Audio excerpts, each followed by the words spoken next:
page numbers from the published agenda pack to assist all present in finding the appropriate information. Just in respect of housekeeping, there is no expected firearm, but should this happen, please follow the Democratic Service colleagues and they will lead the way out to the car park at the rear of the building. Now, before I move on to the next item, a couple of things I'd like to say. First of all, I'd like to welcome Autumn, who's shadowing Councillor Hobbs. She's on work experience, I believe, from Wells Blue School. Welcome to the meeting. You'll realise how exciting it is being a councillor and dealing with these issues. It's all cut and thrust, and I hope you get a lot out of it. Sorry? She wasn't made to bicycle here by Edric. Did you have to come in on tandem? All right, good, marvellous. Right, the other, there's a couple of other things. One thing I'd say, I don't think I'm out of place saying this. Steph has worked for this committee for I think since it began, and she is moving on within the council. So this will be her last meeting. Glad that she's still with us, but not sadly missing her from the committee. And I'd like to extend my thanks to her, and I'm sure on your behalf, for the work she's done. We've had a request, I think a very appropriate one, from Councillor Bradford, who's online. Given the D-Day commemorations yesterday and today, that we should really stand for a minute's silence in respect. So I'd like you to join me in that from now. Thank you very much.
Thank you very much, Ms. Sick.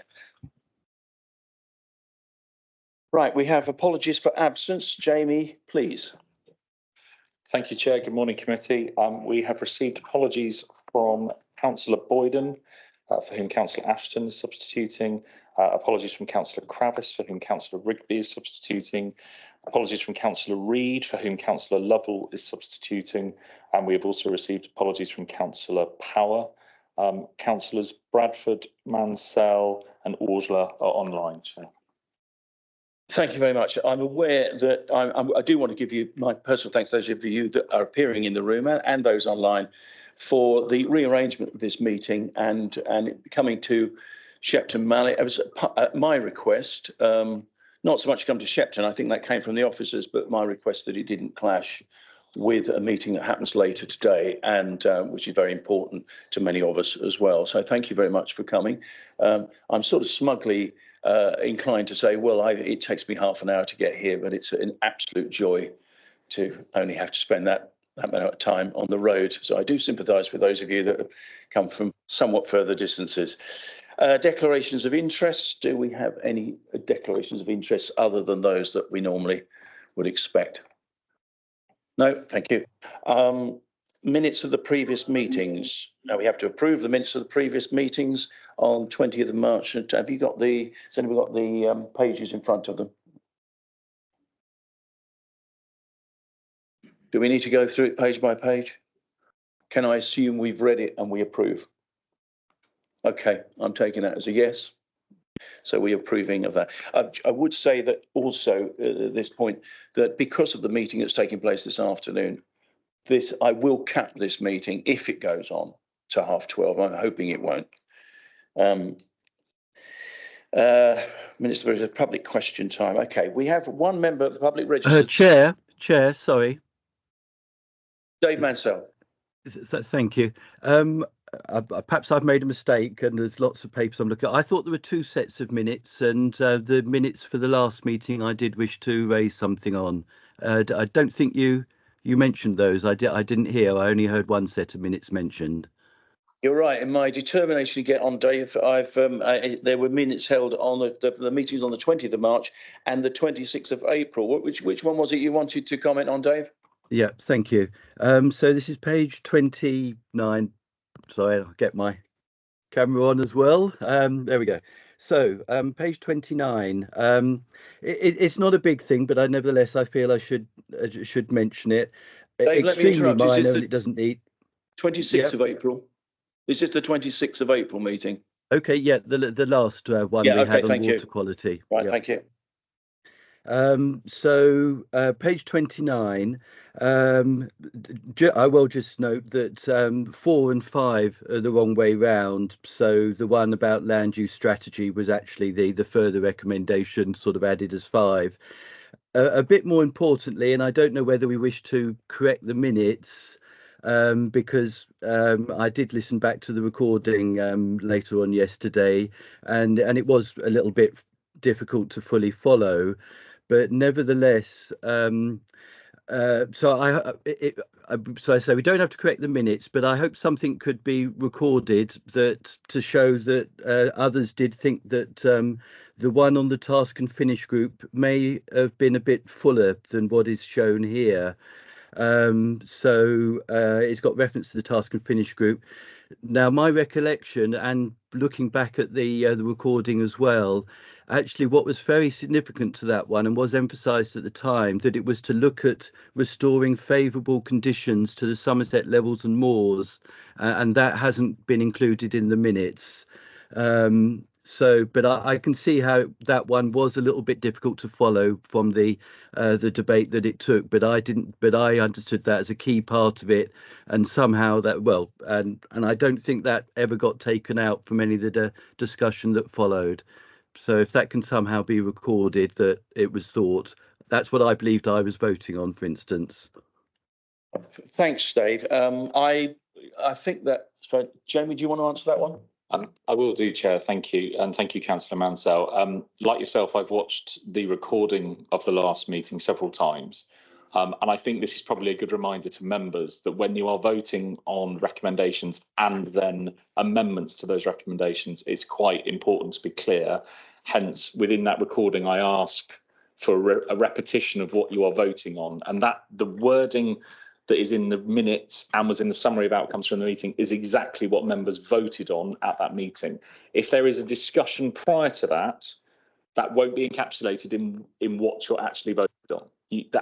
That's a good reminder for members to make sure that their wording that they are voting on is precise, because we can only capture the actual wording of what it is you vote on. And I'm not trying to be awkward here, Councillor Mansell, but that is the wording of what was voted on is exactly what is recorded in the minutes. Thanks, Jamie.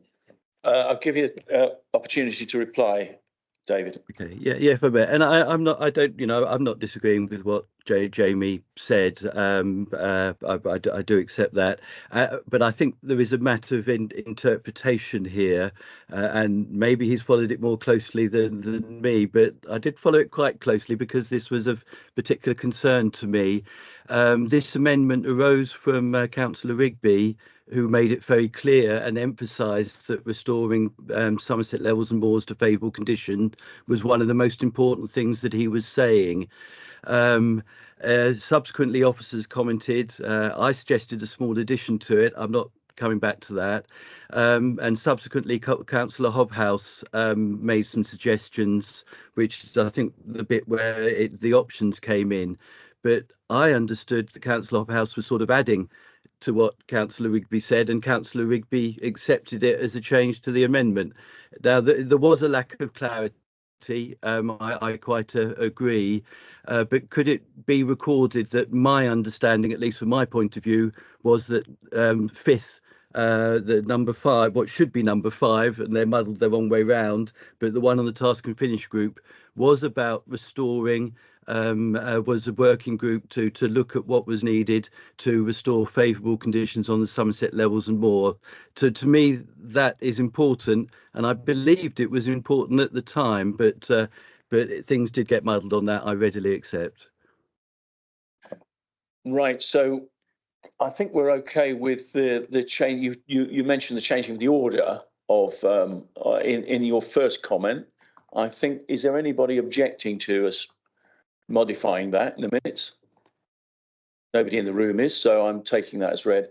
And on the other issue, I think we have to accept your point. And if you accept your point without necessarily amending the minutes, but I think if you'd like to write in more detail on that to me and to the officers, well, to the committee, at least we can, absorb what you're saying in at length.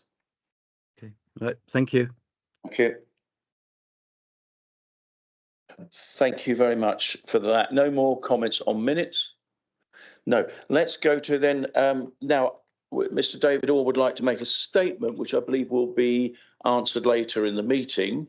He'd like the statement read out on his behalf immediately before, oh, I see, before item 7. So we'll come to that statement later. So we're deferring that until the item comes up. Okay. We now move on to agenda item 5, the work programme, and I'm inviting Jamie Jackson to present the forward plan and outcome tracker for your comments and questions. Thank you. Thank you, Chair. Members will have both the work programme and the outcome tracker in front of them. Members will see that the next meeting is on the 25th of July. Sorry, my machine's just giving me the circle of doom. With fairly full agenda already, and then our next meeting will be in early September. Very happy to take any further suggestions, although we would probably need to take something off the agenda if we were to add additional in, Chair. And members will also see the outcome tracker in front of them with some items highlighted in green. Those are effectively items that we consider have been completed and will then disappear off the outcome tracker before publication at the next meeting. So happy to take any questions or challenge, Chair. We can't display that outcome tracker on the screen, can we, Steph? Yeah, that would be great. Has everybody got access to it? I can also see a hand up in the corner of the screen there. I don't know who it is. Do we know? It's Councillor Mansell, Chair. Oh, okay. Councillor Mansell, is that a legacy hand?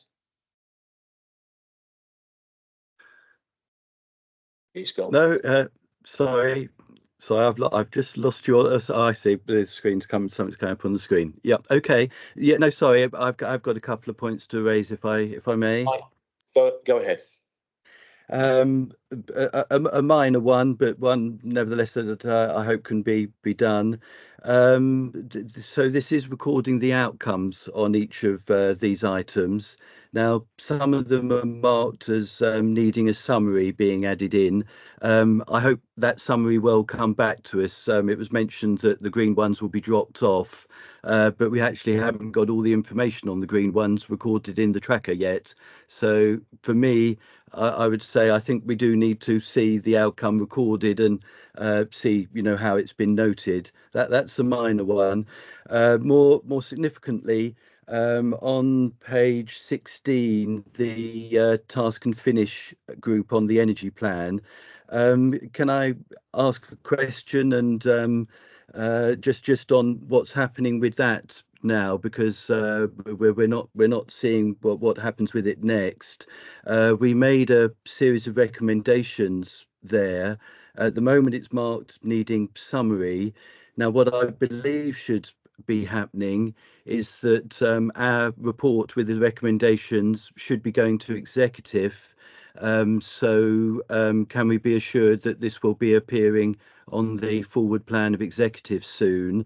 And also importantly, 4.5 of the series of recommendations that we agreed on that report was actually concerning things to come back to climate and place scrutiny, as were the additional recommendations that we put in concerning the heat hierarchy and listed buildings. So on our forward plan, can we please start showing a report when that will be coming back to us with the addressing the recommendations we made? Thank you. Thank you. Would anybody like to reply to that? Is this this is for you, Mickey? Yeah, I guess so. We'll take those on board and circulate an amended outcome tracker. Thank you very much. Henry, would you excuse me a minute?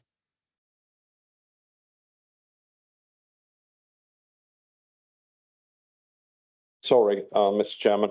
On the agenda item, it has in blue Somerset Council forward plans. When I went there, there's nothing there.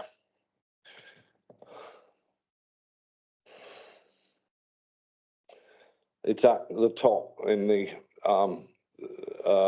number 5 page, sorry, 4.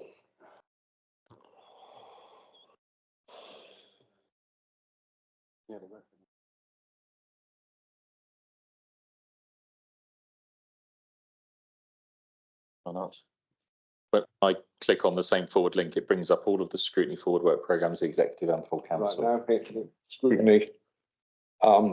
Hit our scrutiny.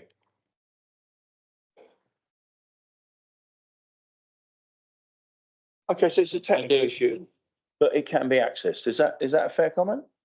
We're not missing anything from that. I can't keep my eye on everything going on here, so I'm relying on your support on that. Yes, okay. Points taken. Thank you. Is there any reason why I can't move on from this work? I know we're scooting through it very quickly, but I'm also conscious I've got a speaker on the line who we did defer last time. Yes, Councillor Rigby. Thank you, Chair. I can't see the forward plans like anyone else. So did I hear correctly, though, when Councillor Mansell was speaking, that there's to be further discussion about planning policy as relates to listed buildings and conservation areas and energy efficiency? Did I hear that right? Is that in the plan? It sounded like that to me without asking him to come in and re-explain. Jamie? Asking to share the forward plan on the screen, Chair.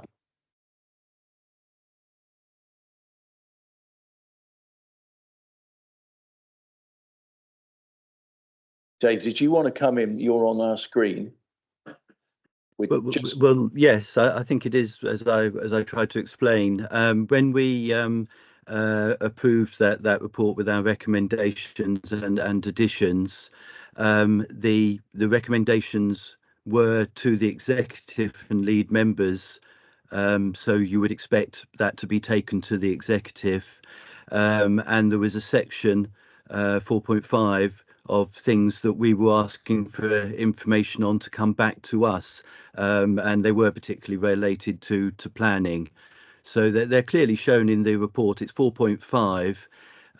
So at some point, I hope fairly soon, there should be a report coming back to address the recommendations that we made, and it should be on our forward plan as we see on the screen and is in our agenda, but as Henry quite rightly says, is not online. I've looked several times and never found it online, but it does exist because it's on our agenda. But clearly, yeah, it should be put up online too. I hope that's clear, and it should be clear just by looking at the recommendations that we made, including the recommendations included in the task and finish group report, which is the 4.5 bits. So, you know, I'm obviously anxious to ensure we don't lose this and that the follow up as we were expecting occurs. Thank you, David. That's a very good point. Can I request then that is updated, the tracker is updated, and that we are sent the tracker, and that we are able to refer to it in the next meeting, just to ensure that we're all happy with that update. I wouldn't propose spending a long time on it, but those amendments and additions do need to be ratified, I think, by this group. Yes, Councillor Rigby. Thank you, Chair. In that case, when will that issue next be discussed by this committee? I've got some interesting information on costs I'd like to feed into the discussion. I just want to know when I might need to be here. Thank you. I'm going to hand over to Jamie. I can't remember the time of the next meeting, but July the 25th. thank July you. the 25th, Chair. July the 25th.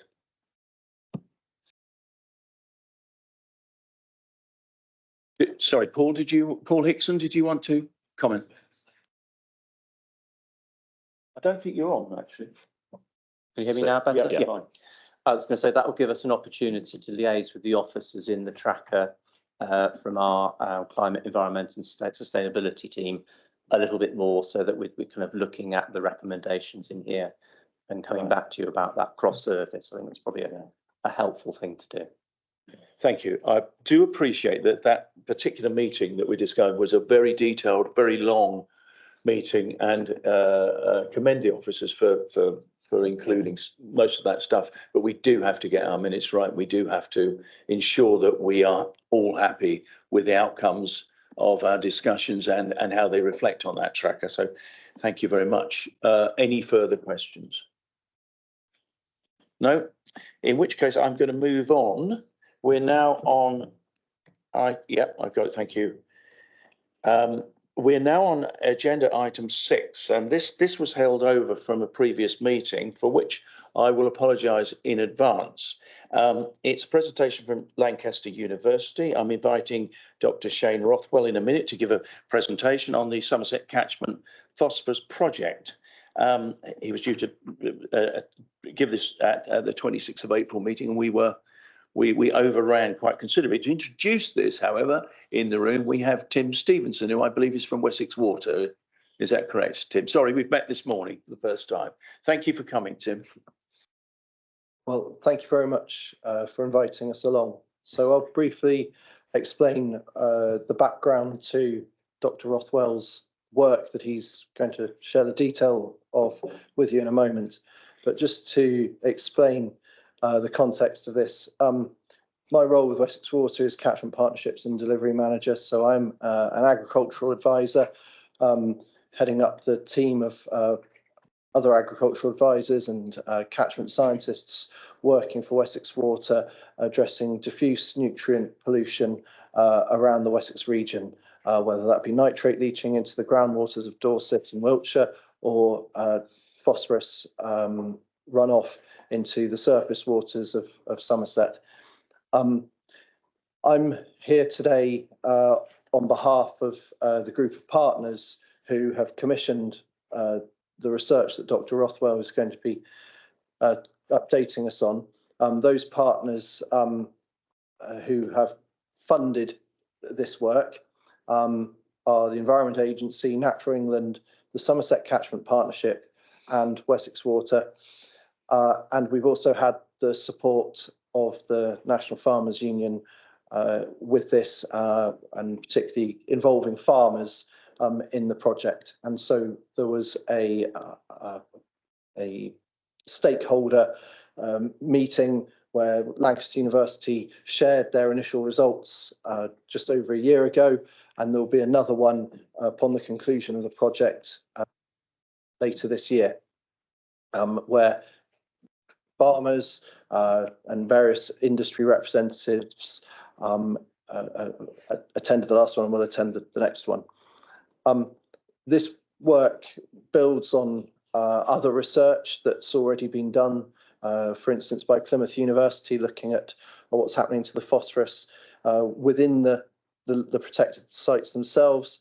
But a key point about this research is that it's looking at a whole catchment scale, not just the levels and moors themselves. It's about the whole Tone, Parrot Brew catchments and what happens within them that then affects the protected sites. So the Lancaster University team that have been involved are Dr. Rothwell, who's online now, and his colleagues, Professor Paul Withers and Dr. Kirsty Forber.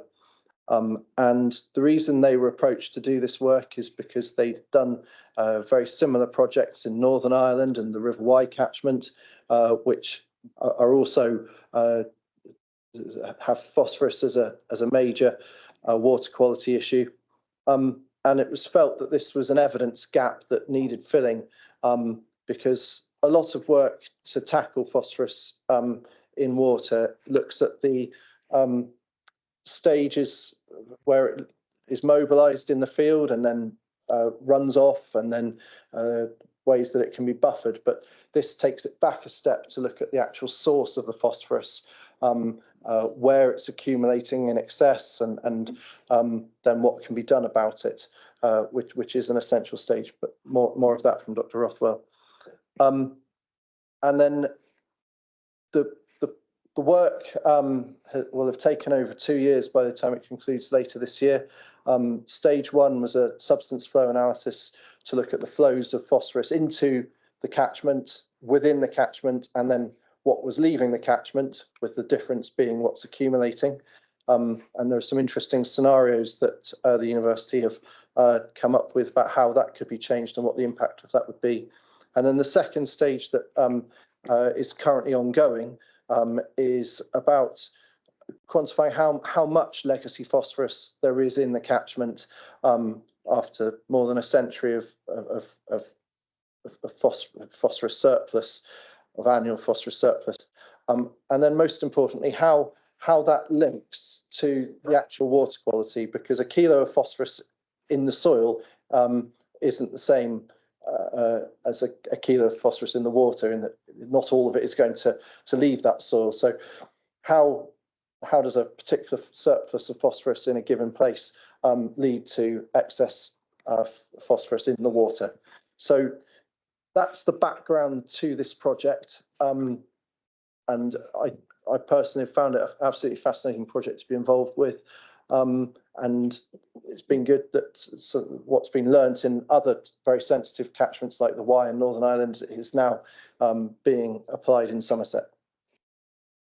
Thank you, Tim, for that background and the context for this discussion. So I'll now hand over to Shane Rothwell. Morning, Shane. Thank you very much for joining us online, and over to you.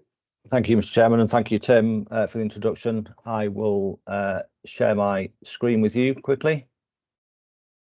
There we go.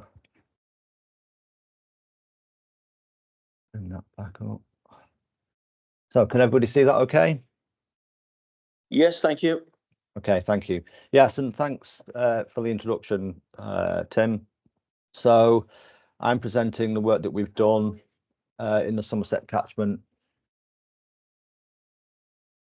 Sorry, I've got another meeting going on at the room at the same time. So yeah, I'm presenting this work on behalf of the team at Lancaster. So Kirsty, who's now Dr. Ross, and Paul with us. It's going to be, I guess, a bit of an overview. We've completed phase 1, but the report isn't published, so we won't go into too much depth and detail. And then we're currently working on phase 2, so I'll give you an update on where we are with phase 2. So phase 1 work objectives, as Tim said, really what we do with the work we've been doing is we take a step back and we look at a system level approach. So classically what people have tried to understand is what's happening more at the field scale or the farm scale.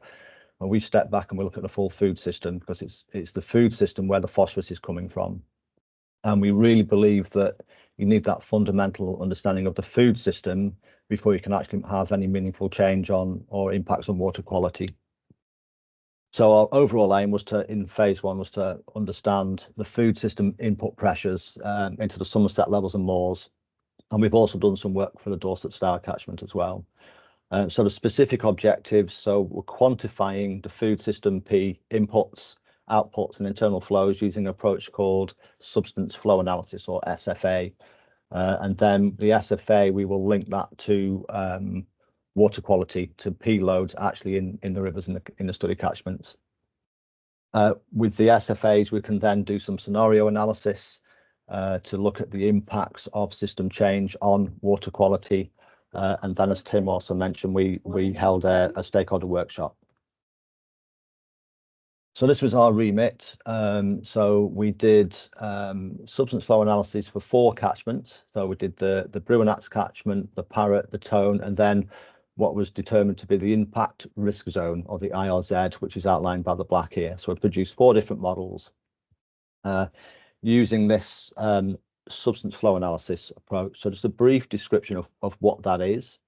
It uses a mass balance approach. So if we can quantify the phosphorus that's contained in the materials that are entering the catchment, so that may be animal feed, it may be fertilizer, it may be in the food that people are eating, and we can quantify the phosphorus contained in the materials that are leaving the catchment. So that might be agricultural products, it may be manures, it may be foods, and we can also quantify the phosphorus in the materials that are moving around within the catchment. Because phosphorus can't be created or destroyed, in theory, if we have a good enough system, good enough knowledge, the system must balance. And then once we've established our model, we can then apply a range of metrics that then start to describe the efficiency of the system, or we can even look at the surplus of the system as well. So I'm going to bring up the model now. It can look a little bit daunting, but I will explain it to you. So this is, I'm just going to show you one of the models. This is the one for the impact risk zone. So the dotted line on the outside, this is the hydrological boundary of the impact risk zone. The squares here, we call these processes. These represent major activities in the catchment that are relevant to the food system. So at the top left here, we've essentially this process contains all the livestock in the agricultural system. This box in the top right, this represents essentially the agricultural soil surface on all the agricultural fields in the catchment. Then we have really what is a black box process in the middle here that really links our agricultural system up here to the exports of agricultural products, but then also the human consumption and wastewater treatment down the bottom here. The arrows linking between the different processes or coming in and out of the catchment, they represent flows of phosphorus per annum. This is for 2021, and it's all in tons of elemental phosphorus per annum that's contained in all these different materials. And it's a Sankey style diagram. So the width of the arrow is proportional to the amount of phosphorus in that flow. So immediately when we look at this system, we can quite clearly see that this is quite an agricultural dominated catchment. If we look internally, by far the biggest flow of phosphorus within the IOZ catchment is in manure. There's about 2,800 tons of manure moving around in the catchment per year. If we look at the phosphorus coming into the catchment, again, by far the biggest input into the catchment is contained within livestock feed.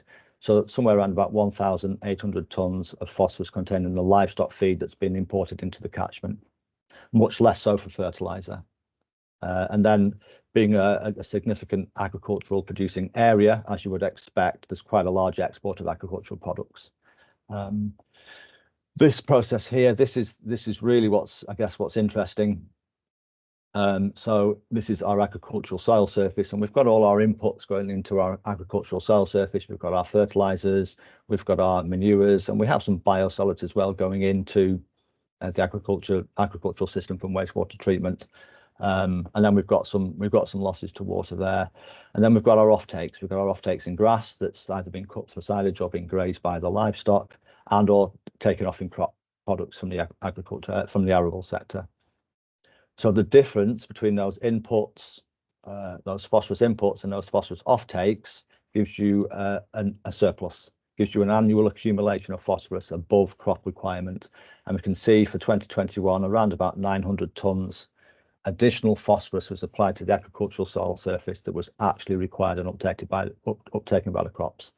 This is not unusual. This is quite typical, particularly for livestock dominated areas. So I mentioned a suite of metrics that we can use to try and understand how this catchment is behaving, but then also try and understand how it might change in different scenarios. So we have a food system efficiency. So that's basically asking, well, the phosphorus that's coming into the system, in the food system, how efficiently is that converted into agricultural products and food? And for the IRZ, only about 58% efficiency. So only 58% of the phosphorus that was imported into the catchment actually ended up embedded in the foods and products that were produced. Nationally, the average is around about 68%. So the IRZ catchment's a little bit less efficient, a little bit less efficient. We have an agricultural surplus of around about 6.5 kilograms per hectare. So over 20, that's essentially what that means. For every hectare, there are 6.5 kilograms of phosphorus more applied to the agricultural soil surface than was taken up with the crops.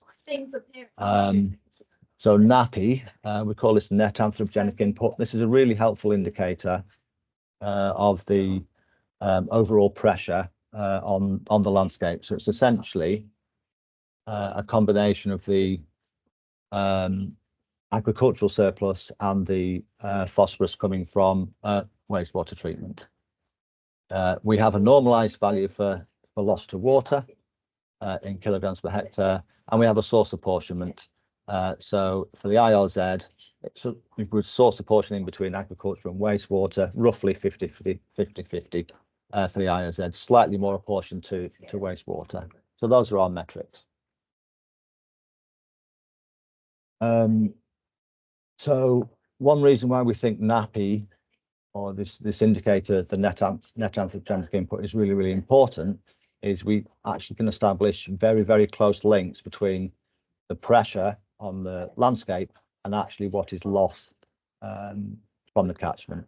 So this y-axis here, this is actually a measure of the phosphorus that's been lost to the river, and this x-axis here is the pressure. So the more pressure we have on our landscape, the more likely we are to have losses to water. So it's a very, very good indicator of how inefficient systems with high NAPI pressures are likely to have more losses to water. We also see this relationship across different scales and other catchments as well. So it's really nice to see this relationship at these two catchments. So why is there this really strong link between the pressure from wastewater and losses to water? Well, if you remember, this is a combination of agricultural losses to water and losses from wastewater treatment. So from the wastewater effluent, the proportional loss of, if I just go back, so if we look here, the load of wastewater, phosphorus going to wastewater treatment, proportionally, a lot more of that is lost to water than the loads from agriculture. The annual P surpluses increase what we call the legacy soil P stores, and I'll come to this a little bit more further on. But basically, this surplus has been happening every year for many, many years. So it's been building up over decades and decades. And this buildup of phosphorus in the soil we call legacy phosphorus. And if you have a lot of legacy stores in your soil, you have potential or greater potential for losses in storm runoff when you've got soil particles being lost in storm events. And also, when you have a surplus, you have a greater amount of freshly applied phosphorus as well. So you've got freshly applied manures and fertilizers. So you've got a greater risk of loss from freshly applied materials as well. So we decided with the substance flow analysis that we would try 5 different scenarios. So we say, okay, this system needs changing. How can this system change, and what might the impact of that system change be on water quality? Our first one was reducing feed P content. So if we saw the major input into the catchment was the animal feed, so we said, okay, what if the phosphorus content of animal feed was reduced by 10%? We asked the question, what would happen if we reduced that catchment P surplus, that agricultural surplus, to 0? So the inputs to the agricultural soil surface matched the offtakes. We asked the question, what would happen if more P was recovered from wastewater effluent, which is actually currently happening. So the current investment period for Wessex Water, the AMP7 period, the predicted additional removals. So we modelled what the impact of those would be on the system. And then we combined 1, 2, and 3 together. And then we did a more radical scenario where we said, okay, what if actually we need to draw down that soil phosphorus status? So even if you're in balance and you've got a lot of phosphorus in your soil, even if you remain in balance, you're still going to have a high soil phosphorus status. So ideally, you actually need to start tapping into those legacy P reserves. So what this table is here is essentially the percentage change from our baseline for 3 of those metrics that we were talking about. And we've got our different scenarios here. So we can see if we reduce the feed P, it slightly increased the system P efficiency. It did reduce the surplus a little bit, about 18%, but it didn't really have a huge impact on water quality. If we brought our agricultural system into a zero surplus, then quite a big impact on system efficiency. So a 60% increase in our food system efficiency and our agricultural surplus, big percentage drop as you would expect, and a slightly bigger impact on water quality.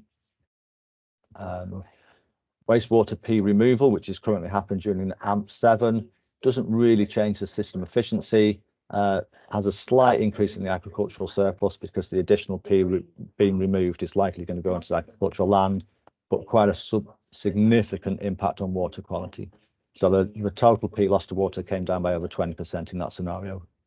And then when we combine those scenarios, we've got a slightly more cumulative effect. In terms of surplus and agricultural P efficiency, obviously going into soil drawdown has a huge effect, but not a massive effect on loss to water. We think one of the reasons why we don't see this massive impact on loss to water is the model that we're using, farm scope, but we think it's actually limited in its ability to capture the full impact of going to zero surplus or to draw down. So this is why we're looking at different ways of trying to establish this link between surplus and loss to water. So what are the messages? So reduced VP had limited impact, reducing the surplus, increase system P efficiency as we might expect. Wastewater had by far the biggest impact if we're removing P from wastewater treatment, as is currently happening in AMP7, and there will be more P removed in the next investment period as well in AMP8. So these combined actions were definitely the most effective. So we took this to the workshop, and it's an interesting experience because we come with quite radical ideas about system change, about talking about changes in livestock numbers, about mass export of manures and such like. But generally people are quite skeptical of that. People would rather stay doing what they're doing and tweak around the edges. Although we saw that the combined effects were the most effective, there was the question, is that actually sufficient to reach water quality targets? Which again is one of the other reasons why we're looking at other ways of trying to establish the impact of system change on water quality.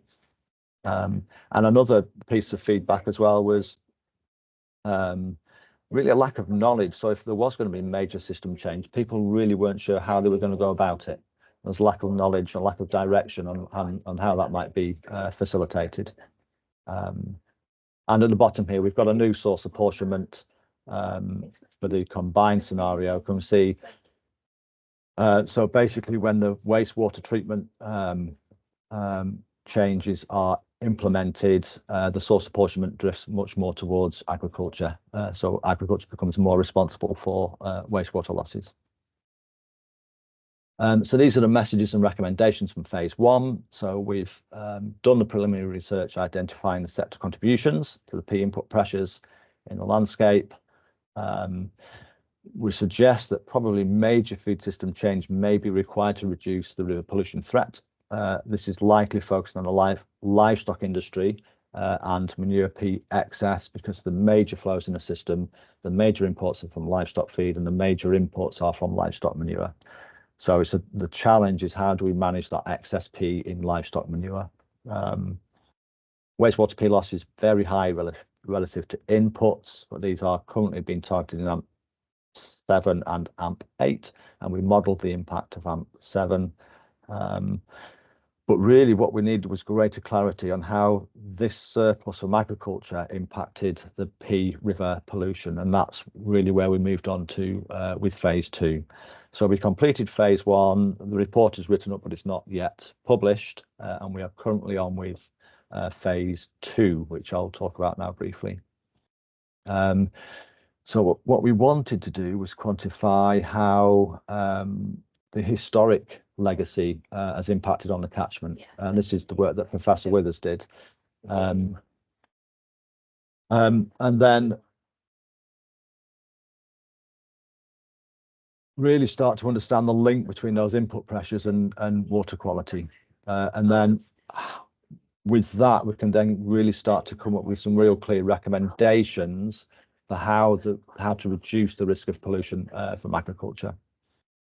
So part 1, so there was a historic analysis undertaken from agriculture inputs and offtakes going back over 100 years and establishing a surplus in Somerset. We've also undertaken a soil catchment soil sampling programme as well. That data is currently being analysed. We have most of the data back. We're currently analysing that data. And then, so if we know what the soil status is in the catchment and we know what our surpluses are in the catchment, then we can really start to unpick this link between agricultural surplus and measured concentrations in the river.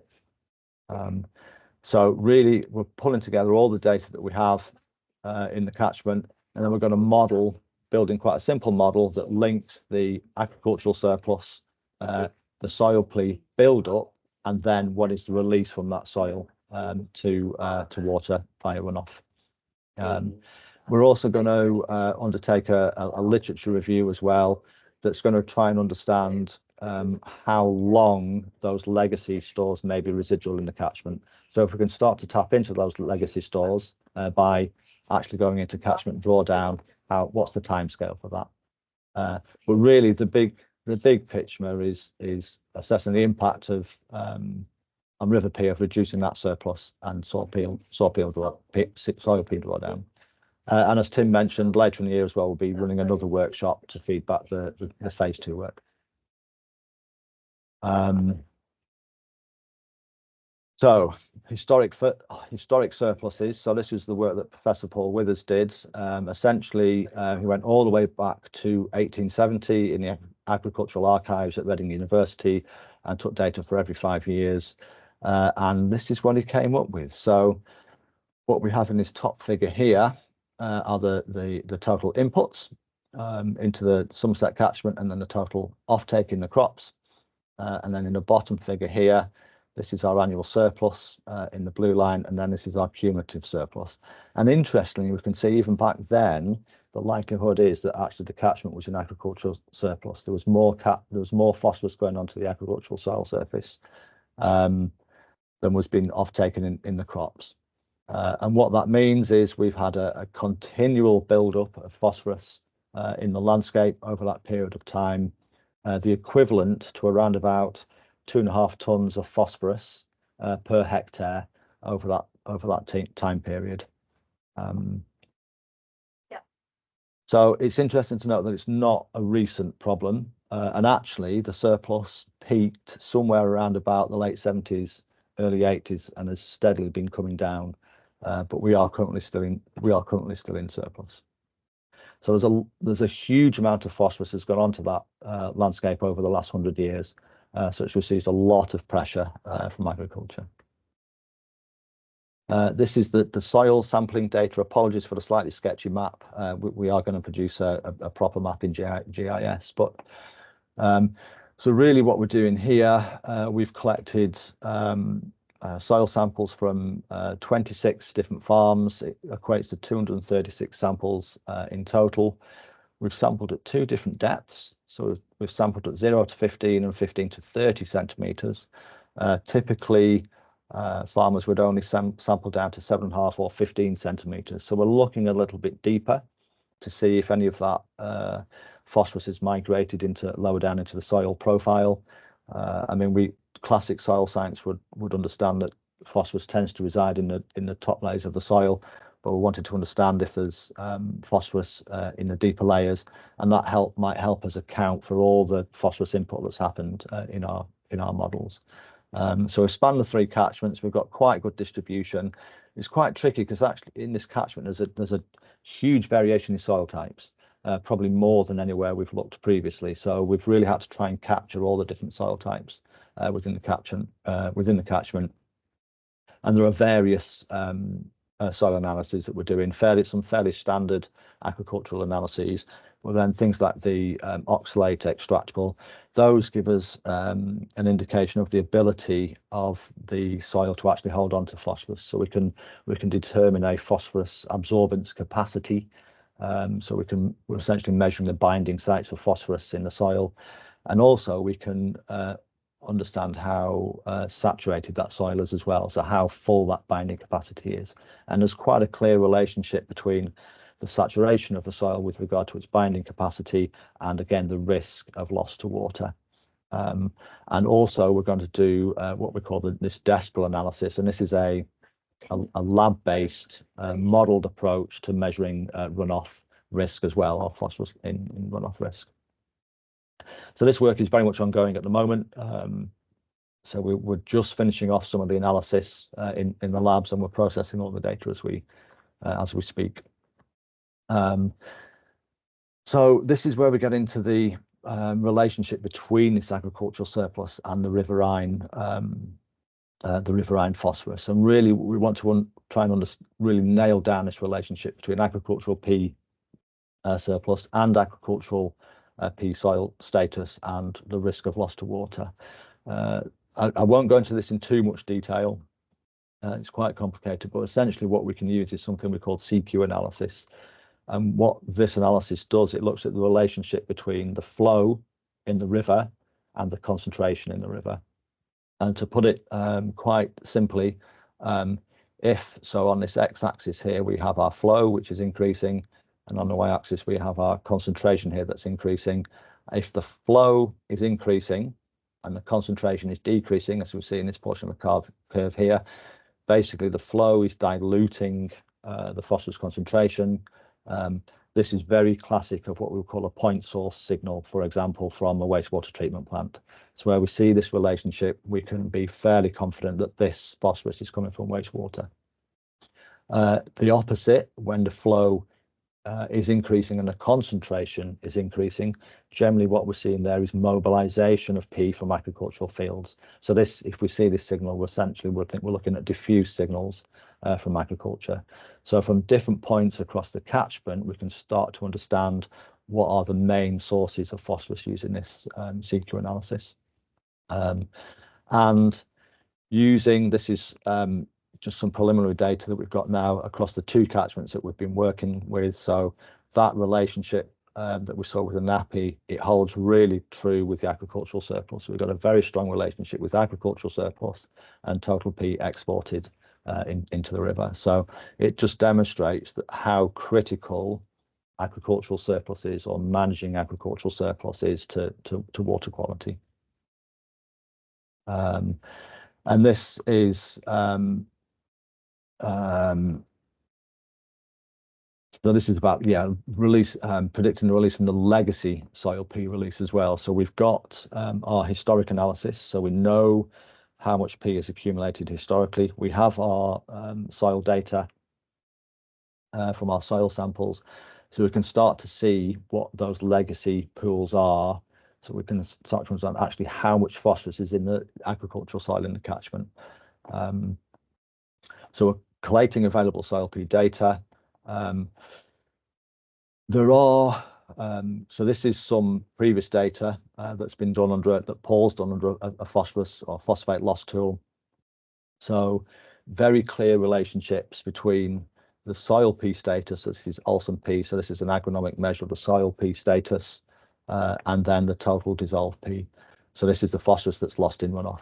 And depending on the soil type, there are very clear relationships between the soil P status and the risk of loss through surface runoff.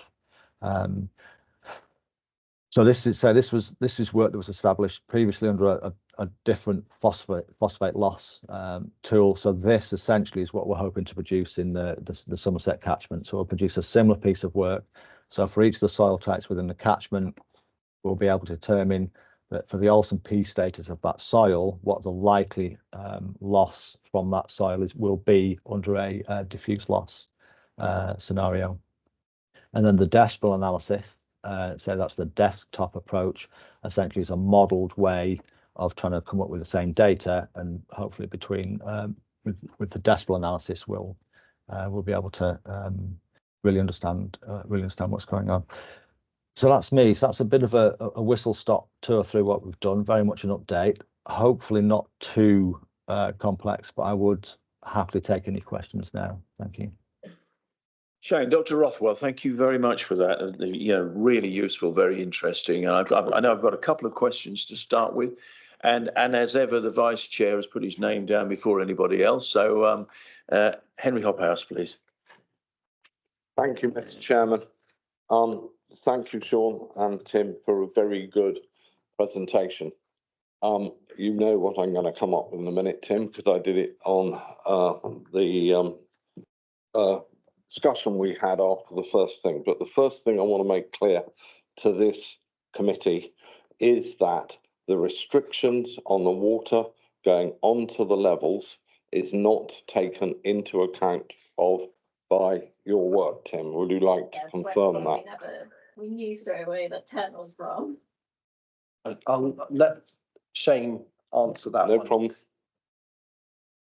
Yeah, that's correct. Yeah, no, we are working at the catchment scale. Yeah, that was our remit. But the impact risk zone, that's the water that is feeding towards the levels and moors. So I guess the inference is that if you sort out the potential sources upstream, the risk actually to the Ramsar sites is reduced. The problem, Sean, is that since 1100, man has played with the levels, and the rivers are higher than the actual levels, and the amount going onto the levels is, I'm not going to go down to 2%, but it's certainly less than 10% of what's coming down the catchment. And that directly affects what you put in front of us here from the point of view of the levels, which are what we are supposed to be discussing. Yeah, I mean, our remit was to look at the catchment scale and look at the impact risk zone. So to then take that down a level to look at actually what's going on to the levels would be a different piece of work. And there is some work planned. I described it at the last scrutiny meeting on the 26th of April as to what Wessex Water investigations are planned, looking at the cycling of legacy phosphorus within the protected sites and the flows within the protected sites to try and answer that question. So it's definitely a valid question, but one that the evidence for is quite thin at the present time. Thank you. Not quite finished yet. Okay, carry on. Sorry for the rest of you. I'm going into science now. The first question is, why on your oxalate don't you have calcium? So you can't, well, we have total calcium, so you can't extract calcium with oxalate. It doesn't work. But we have total calcium. So yeah, we if for some of the soils in the catchment are quite brashy, so those soils, what we will actually, if I just go back to it. So one thing we need to do.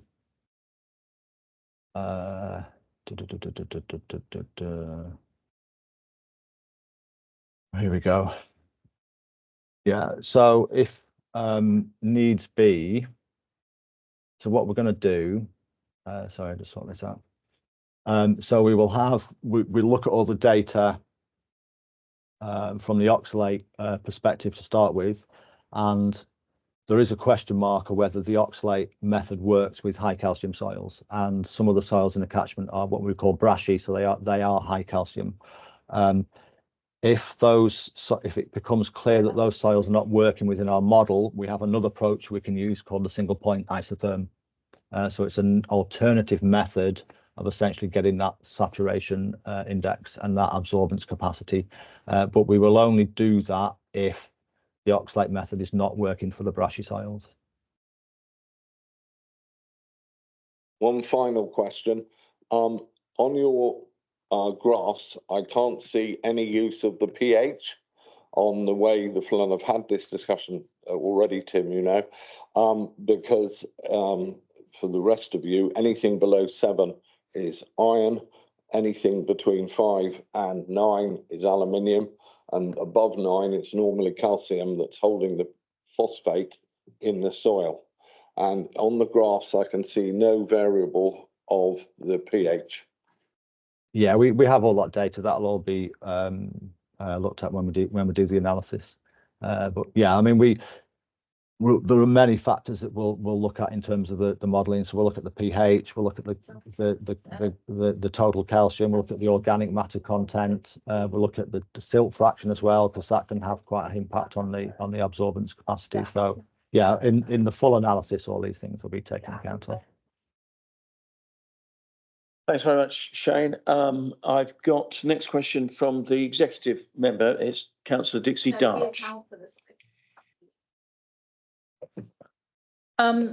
Thank you, Chair, and thank you very much, Shane, for a really interesting presentation. I'm really pleased that this kind of in-depth research is taking place. My questions are probably a bit rather more basic than Henry. That would be really important to know. Bit of an echo, haven't we? I think, have we got someone on the line, or is that? Person in.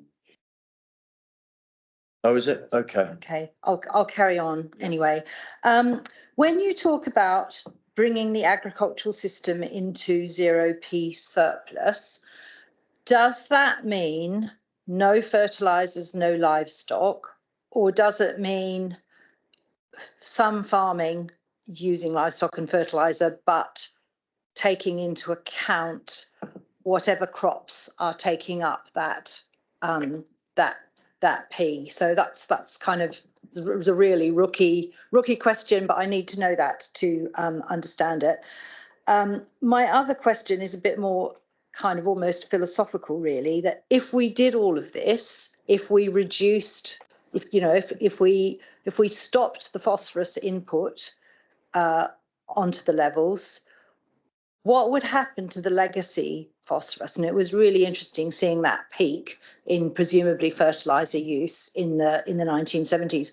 Would it over, decades, centuries kind of disappear, or would it stay there? And then just a couple more questions. Will this research be shared with DEFRA, for example? And I noticed that as far as we are aware, they're not public. They were what DEFRA used to calculate their regional balances. And Turn the volume down. Yeah. Maybe that will help with the cuttings, but I don't know. I think it's someone else in Shane's office. I think, yes, I don't. Sorry. Yeah. Okay. Shane's office is. okay. Why we need some better stuff. The point, if Shane muted himself, well, Yes, that would help, wouldn't it? Thanks. Yeah, Shane, are you muting while the question's wrong? You are. Thank you very much. okay. Carry on, Dixie. So will this research be shared with DEFRA and Natural England? I see that Karen Naden online has asked some questions like, could we reduce P in food stocks? Would biochar make a difference? So it's about kind of land.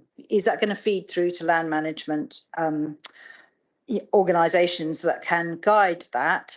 And finally, has this research been peer reviewed yet, or does that happen after publication? Forgive my ignorance about academic research. I'm much more involved in literature with academic research than phosphates. Thank you. Shane. Yeah, lovely. Thank you for your questions. Right, okay, first one, surplus. So there are many ways you can tackle that surplus. I mean, fundamentally, it's just the difference between the balance between the input and the offtake. Where the surplus is driven by manure and livestock, as is in this this catchment, I guess there are two approaches. You could actually say, okay, we reduce the livestock population, which is not very palatable.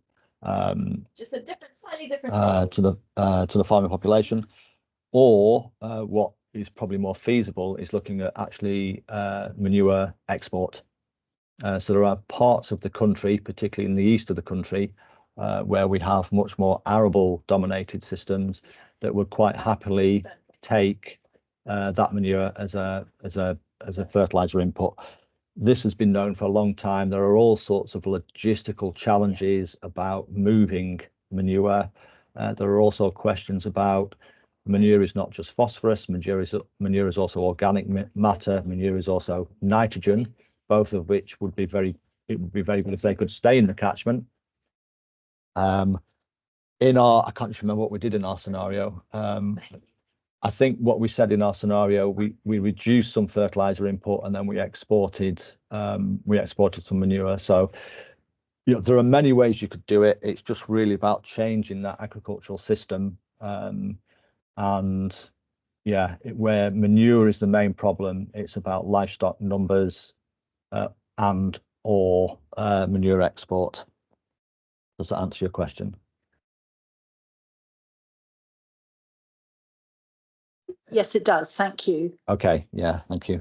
What will happen to legacy P? Yeah, I mean that is a very good question. If you theoretically just take your system to a 0p balance, that legacy P is still there.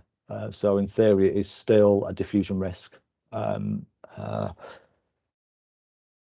If you want to tackle that legacy P, really that needs to be drawn down, and the only real way to draw that down is by farming that land and taking off crops that are containing that phosphorus without actually putting any phosphorus on. So actually that kilograms per hectare becomes a negative value, becomes a minus value. The timescale of that is not fully known, but we understand it could be in the decades. It's a long time. So legacy P is not a quick fix.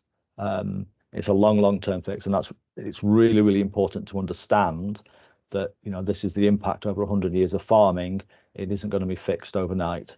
But unless you deal with it, it is going to be there, and it is likely still going to remain as a diffusion risk. The next question, will this research be shared? I shall defer that question to Tim, because the report will be going to the Catchment Partnership Group. Yes, so Environment Agency and Natural England are partners in this, and so have been involved from the start right through. So this is definitely feeding in to their organisation's strategies for improving water quality in Somerset. I can't speak about DEFRA. We haven't had any engagement with DEFRA on this project, other than Professor Withers getting data out of them, agricultural census data. But it's, once the work's complete, it would make sense to raise awareness of it, because DEFRA have been very involved in the issues in the why, and so they would definitely be aware of the equivalent research that Lancashire University have done in the why. And then, sorry. Just no, thanks, Tim. That's helpful. Yeah, thank you, Tim. And is this peer reviewed? This report won't be peer reviewed, no, just because it's it won't go through a peer review system. We are currently in the process of producing a manuscript for the work we've actually done in the Dorset Stour. Whether we will for the Somerset work, I'm not sure, but if we go down the academic publication route, then of course, yeah, that will go through the normal peer review process. But this report won't be peer reviewed. But it has been reviewed by project partners, so EA and NE technical specialists received the draft reports and have the opportunity to comment, as do Wessex Water catchment scientists and NFU and so on. So there is an element of review to it, but just not formal academic review for the Somerset work at this stage. Thank you. Has that answered all the questions, Dixie? Yeah. Thank you very much on that, Shane. The next question I've got is from Councillor Mike Rigby. Thank you, Chair. I've got two questions. I'll ask them in turn, if I may. Mhm. But just before I ask them, I just wanted to say thank you very much for that presentation. It was very interesting and understandable as well, which was something of a challenge, I would think, with these sorts of subjects. So thank you for being able to do that. My first question is that presumably the river data that you gathered to produce this work was collected using spot sampling, yes? Yeah, we just use the Environment Agency data. We don't collect any data ourselves, so it's all the EA sampling data. And is that collected by spot sampling, the EA data? To be fair with it, the water quality stuff is Kirsty and Paul's remit, but my understanding is yes. I don't think there are any continuous type monitors in place. I think it's just spot sampling. That's great. Thank you very much for that. And I know that the baseline from 2019 shows that Wessex Water's contribution was 43%. Do you know what that figure will be after the AMP7 improvements? It will presumably fall, but do you know what to? Yeah, I'd have to look at the report to let you know that. But yeah, it does drop. Obviously, as you can imagine. I mean, the scenario. What did the scenario tell us? Yeah, so if it's combined, we're talking about the percentage source apportionment. Is that correct? Yeah. So the percentage of the P in the system was stated as 43% coming from Wessex Water in 2019, and obviously it was more than that, wouldn't it? Where were we? Yeah, 52%. Okay, I've seen 43, but let's go with 52. It's just a question of what that would fall to after the AMP7 study. Okay. If you don't have an answer now, maybe you could email it to me. Yeah. Okay. Thank you. Thank you, Chair. Thank you very much. I'm going to go online now because Councillor Bradford Allen has been waiting for quite some time to come in. So, Alan, are you there? I am, Mr. Chairman. Go ahead. Thank you very much.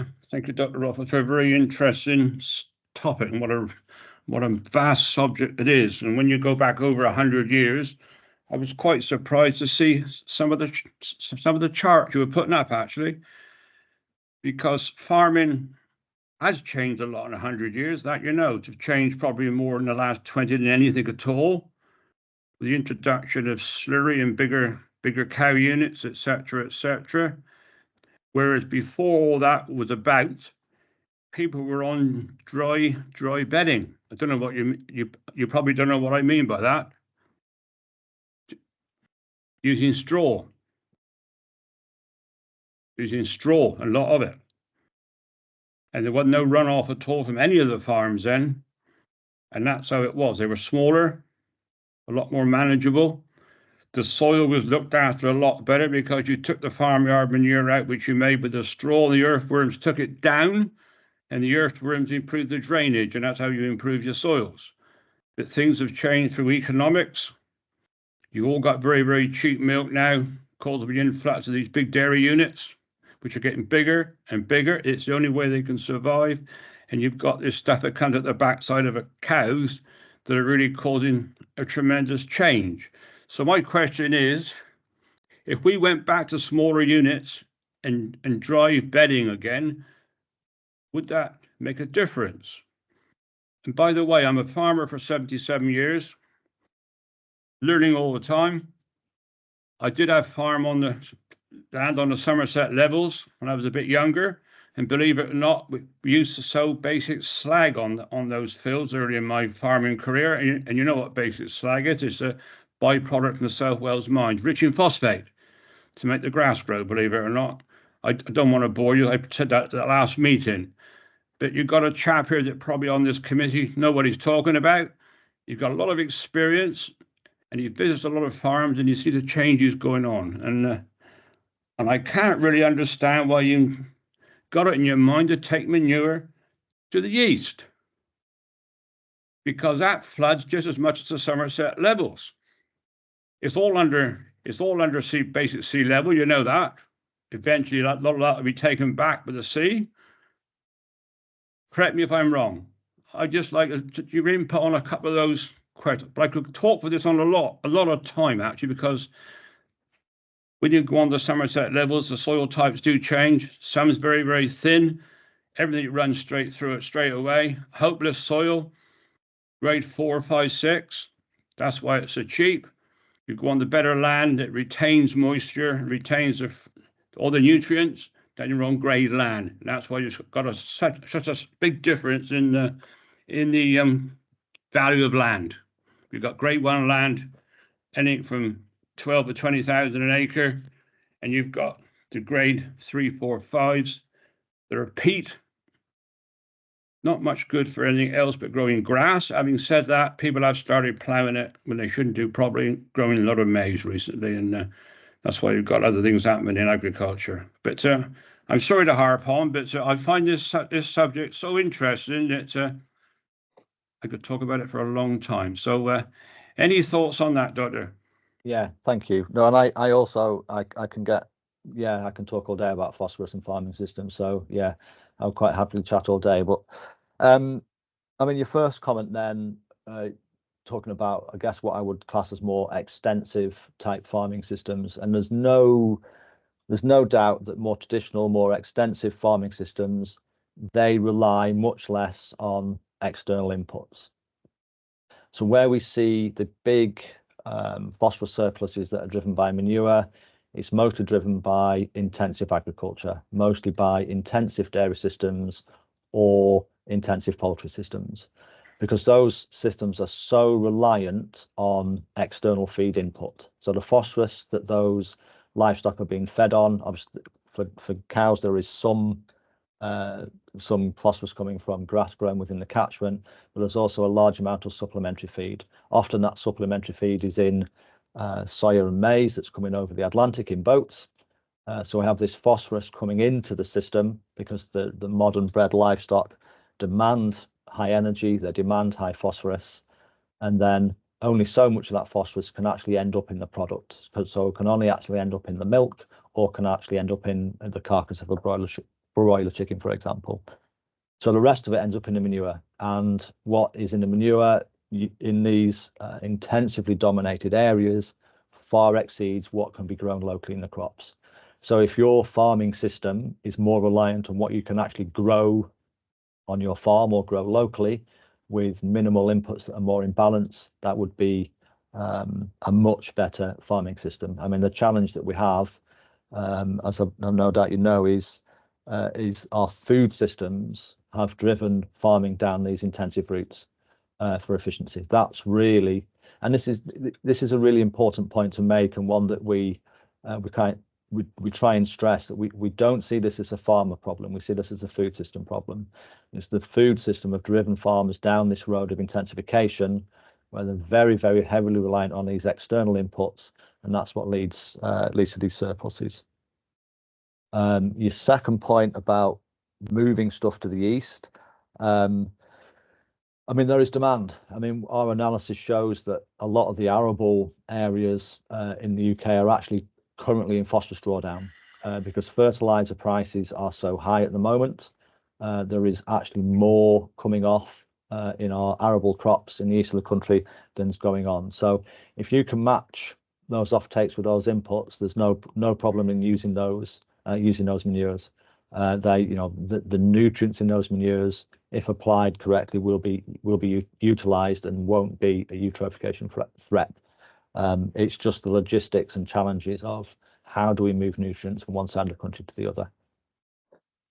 And the east could be Wiltshire. That's already happened. Absolutely. Yeah. It's not all about going to East Anglia. There's digestate from Somerset anaerobic digesters that goes up the A303 to Wiltshire already. So thank you very much for that. Most of the straw a day goes into power units, supplying energy for the country. So really, 1 step forward and 6 back, really, isn't it? Thank you, Alan. And you're laughing. It's me that's laughing, Alan, because you You put the point so succinctly, as ever. Right, I'm going to go on to Thank Richard you, Mr. Chairman. Wilkins. It's such an interesting committee. Thank you. It is indeed. Can I go on to Richard Wilkins, please? Councillor Wilkins. Thank you, Chair, and thank you for really quite an informative and, as Dixie put it, succinct presentation. I was interested in the cumulative surplus and how we can draw that back down to acceptable levels. You alluded to a change of farming methods perchance, and the fact that you weren't sure how long it would take, maybe decades, maybe longer. Has there or are there any planned pilots in any areas? And also, what sort of, because you alluded that it would be a crop-based solution as opposed to a livestock-based solution. And presumably, as you know, the levels in our area, crops, which crops are grown would be intriguing. From a legacy point of view, I can only really think of withies growing on the levels. But has any thought process gone into that? Thank you. Yeah, no, thank you. Good question. Your first one about the legacy piece stuff. There have been some drawdown trials done nationally. ADAS run some drawdown trials a few years ago now. I think they finished about 5 or 6 years ago, and the outcome from them was decades or more to draw agricultural soils down to suitable indices. We did a controlled environment piece of work ourselves here, actually, as part of our previous refocus project. So we collected soils from 3 catchments we were working in. One of so they were the Wye, the Welland, and then the Barn in Northern Ireland. And we ran a essentially controlled environment drawdown trial here at the university.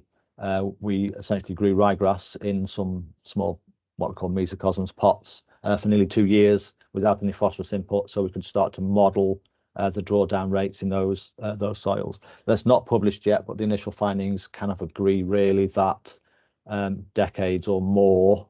In some of the Y soils where there's a very low phosphorus buffering capacity, they were drawing down much quicker. But where you've got a stronger buffering capacity, it's a long time to draw it down. But it isn't a fully understood science yet. So it's definitely an area where we need better understanding. And so I apologize, I forget your second point that you asked because I didn't write it down in time. It was in regard to crop types. Yes. In particular for the levels and the surrounding areas. I know that's a difficult question because you've already alluded to 4 different soil types, but presumably that would have to factor into your thinking. Yeah, I guess it's not in our remit to suggest how farming, that sort of level of detail. So, fundamentally, if you're growing something, even if you're growing grass and you're harvesting that grass and there's no phosphorus input, that would still have the same effect. So the phosphorus is going into the grass. As long as there's no fertilizer or manure input onto that grass, that system will go into drawdown. So it would be around about the appropriate crop, the appropriate soil, the appropriate place. Yeah. You also asked about whether any pilots planned. At the moment, we haven't had discussions about what a phase 3 of this project would look like, but we would invite the views of others, certainly Somerset Council, as to what they thought the research should look at next. But my personal view is that something with a manure focus, and helping individual farmers calculate their nutrient balance. So we've looked at figures on a catchment scale, but for individual farms where we have looked at it before, there's huge variation between farm types. So you could have one intensive dairy with a very high surplus and another intensive dairy who's got a good amount of arable land and is able to manage that manure better, could have quite a low surplus. So and then it's how you facilitate the export of manure if that is the most appropriate thing in those circumstances. Can I give you a direct answer, please? FWAG are running and have funded 2 research projects on the levels, one at Shiplake under the RSPCB shoulders. The other one I've yet to locate. I understand the farmer's name is Bradford, and I've yet to actually find out exactly what he's doing.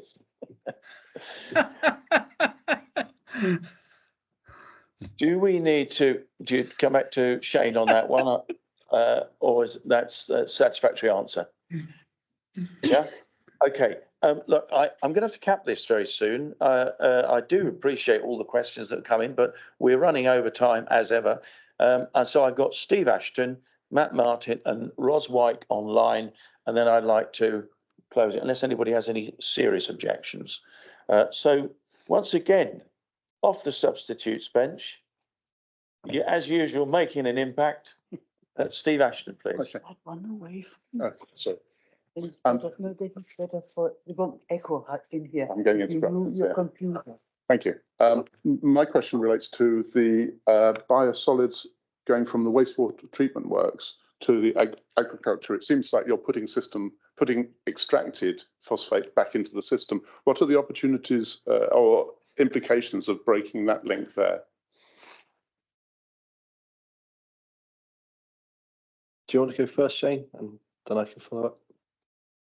Yeah, I was going to say it probably is more of a question for you, Tim. But I mean, the recycling phosphorus from biosolids to agriculture is fairly standard. I know there are some parts of the country where biosolids are not returned to agricultural land.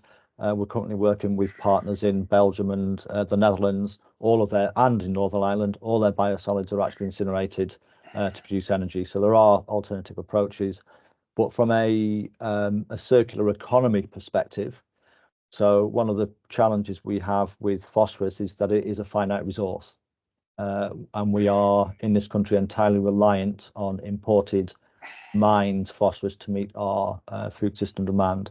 So from a circular nutrient economy perspective, recycling of nutrients from our own waste back to food production is a good contributor to the circular nutrient economy. I'll let you follow up on that, Tim.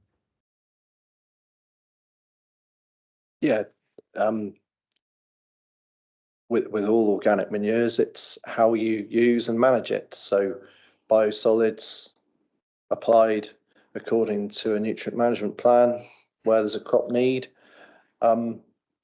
It's a valuable resource as a soil conditioner for the organic matter, as well as what Shane just said about it being an alternative to imported rock phosphate. So Wessex Water have been investing a lot in sludge storage barns so that we can stockpile under cover over winter and not have so many outside stockpiles. And we've got a team of farm advisors who are working with farmers on that nutrient management plan side of things to make sure it's distributed as efficiently as possible to where it needs to go. Can I just come back for a second? Yeah, I'm talking about actually rather than putting it back into the loop here, taking it out of the area and not effectively reducing phosphates in that big window there. That's largely happening already because of a lot of our biosolids go to the arable areas of Wessex. So a lot will go to Wiltshire and arable parts of Dorset. Thank you, Tim. Right, Matt Martin, please. Thank you, Mr. Vice Chairman. Dr. Rothwell, thank you for your excellent and comprehensive presentation. I wonder, with your modelling tools, and excuse me if I've missed this in the detail of your work there, what would happen just as a thought experiment, or rather, have you considered what would happen if you just took away all the dairy or beef-based agriculture in the area? If you took out that major component, what would happen to the overall spectrum, I suppose, of minerals?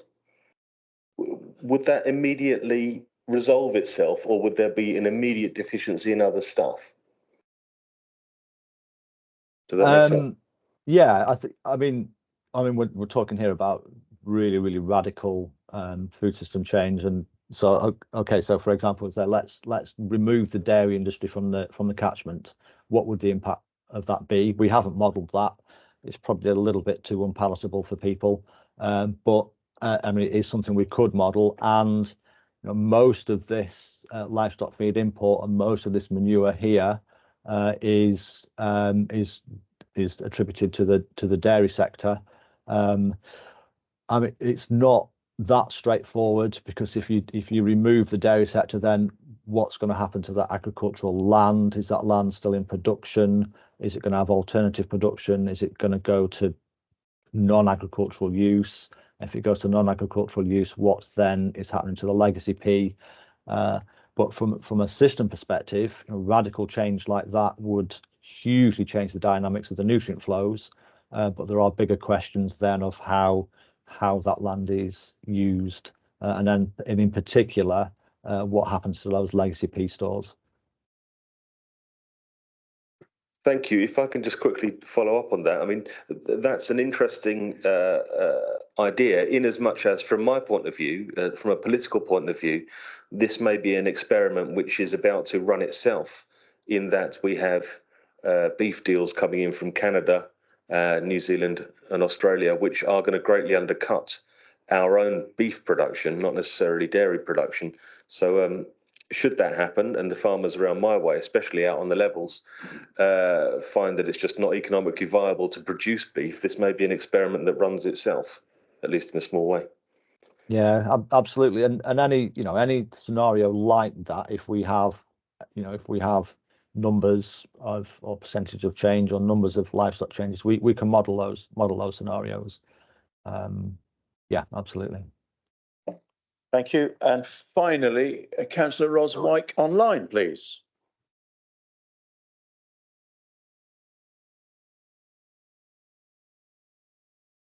Thank you. And thank you for the presentation, really informative.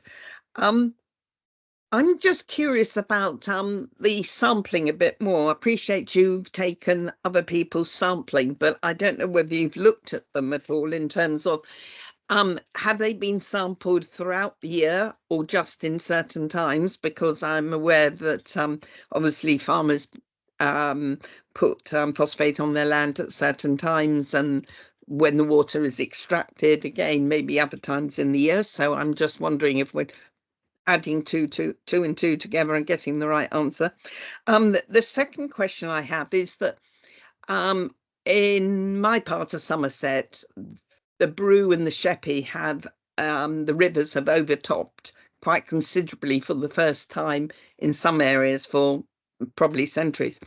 And the question I have is, when the phosphate's actually dissolved in the water and it's been transported by it, is it at the top of the column, i.e. right at the surface, or is it mixed consistently throughout the whole of the water?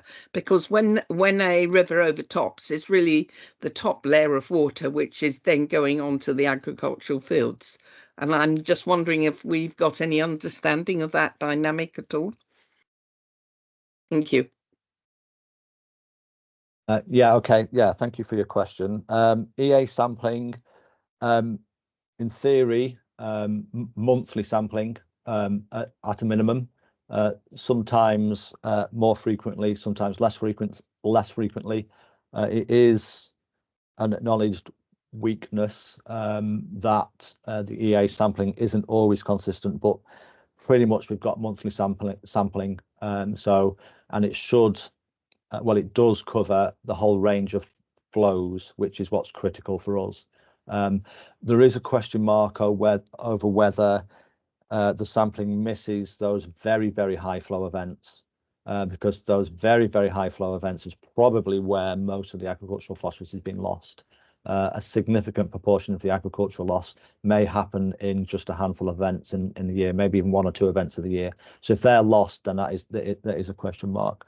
So we are a little bit constrained by the sampling, but we have enough, because we also look at multiple years as well, so not just 1 year, so we have multiple years. So we've got enough to do the work that we need, but it could always be better.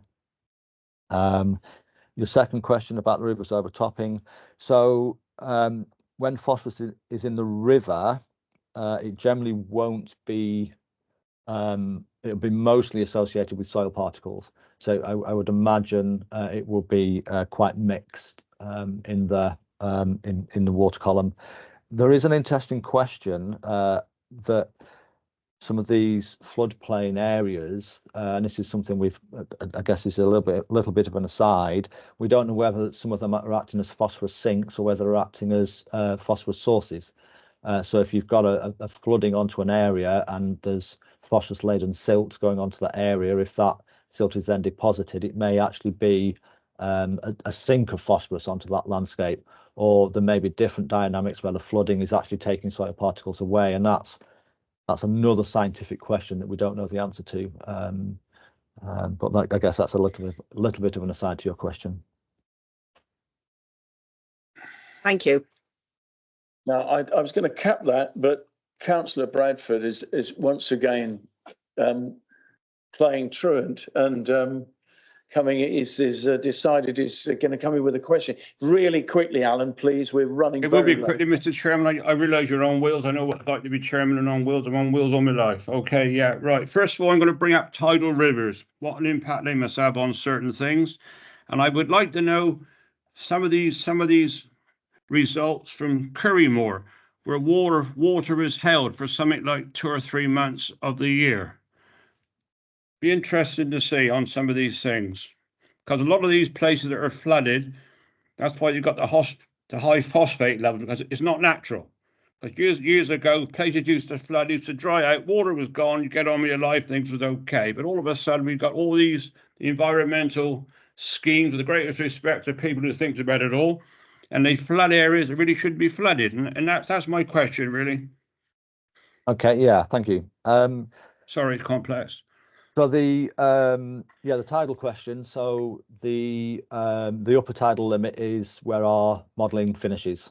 So we don't consider the impact of the any tidally influenced zones, and the Currymore, again, that's outside our remit at the moment, and that's drawing down in scale to more detail.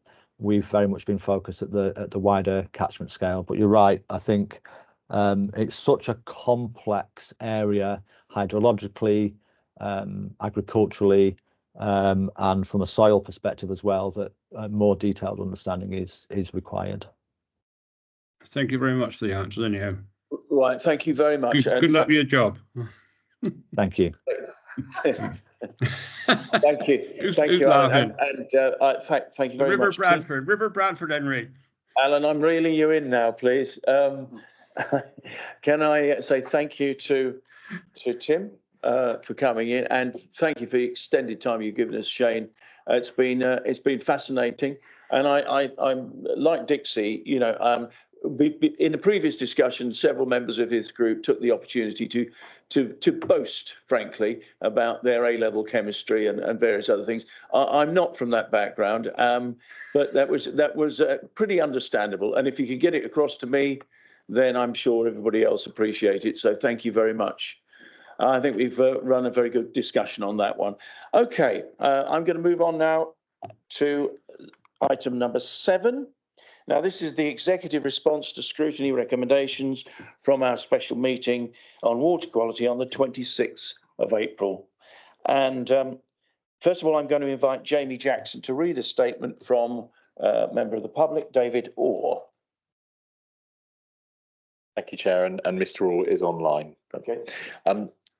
We elect councillors to make Somerset the best place it can be. You are in charge of policy, officers advise. The current nutrient neutrality policy is, I feel, an act of unnecessary self-harm which is damaging Somerset. The KC draft opinion was received by this council. A verbal and undocumented meeting took place when the KC was instructed that all Wessex water headroom at their works had been used up by previous planning permissions. The draft opinion and the meeting notes are withheld. In my opinion, the officers attending the verbal briefing of the KC were not senior enough, nor was Wessex Water as a strategic partner allowed to participate as subject matter experts. Planning officers are not qualified water industry engineers. The council's view that all the headroom at Taunton's wastewater works had been used up makes no sense. The district council planned for 17,000 new homes by 2028.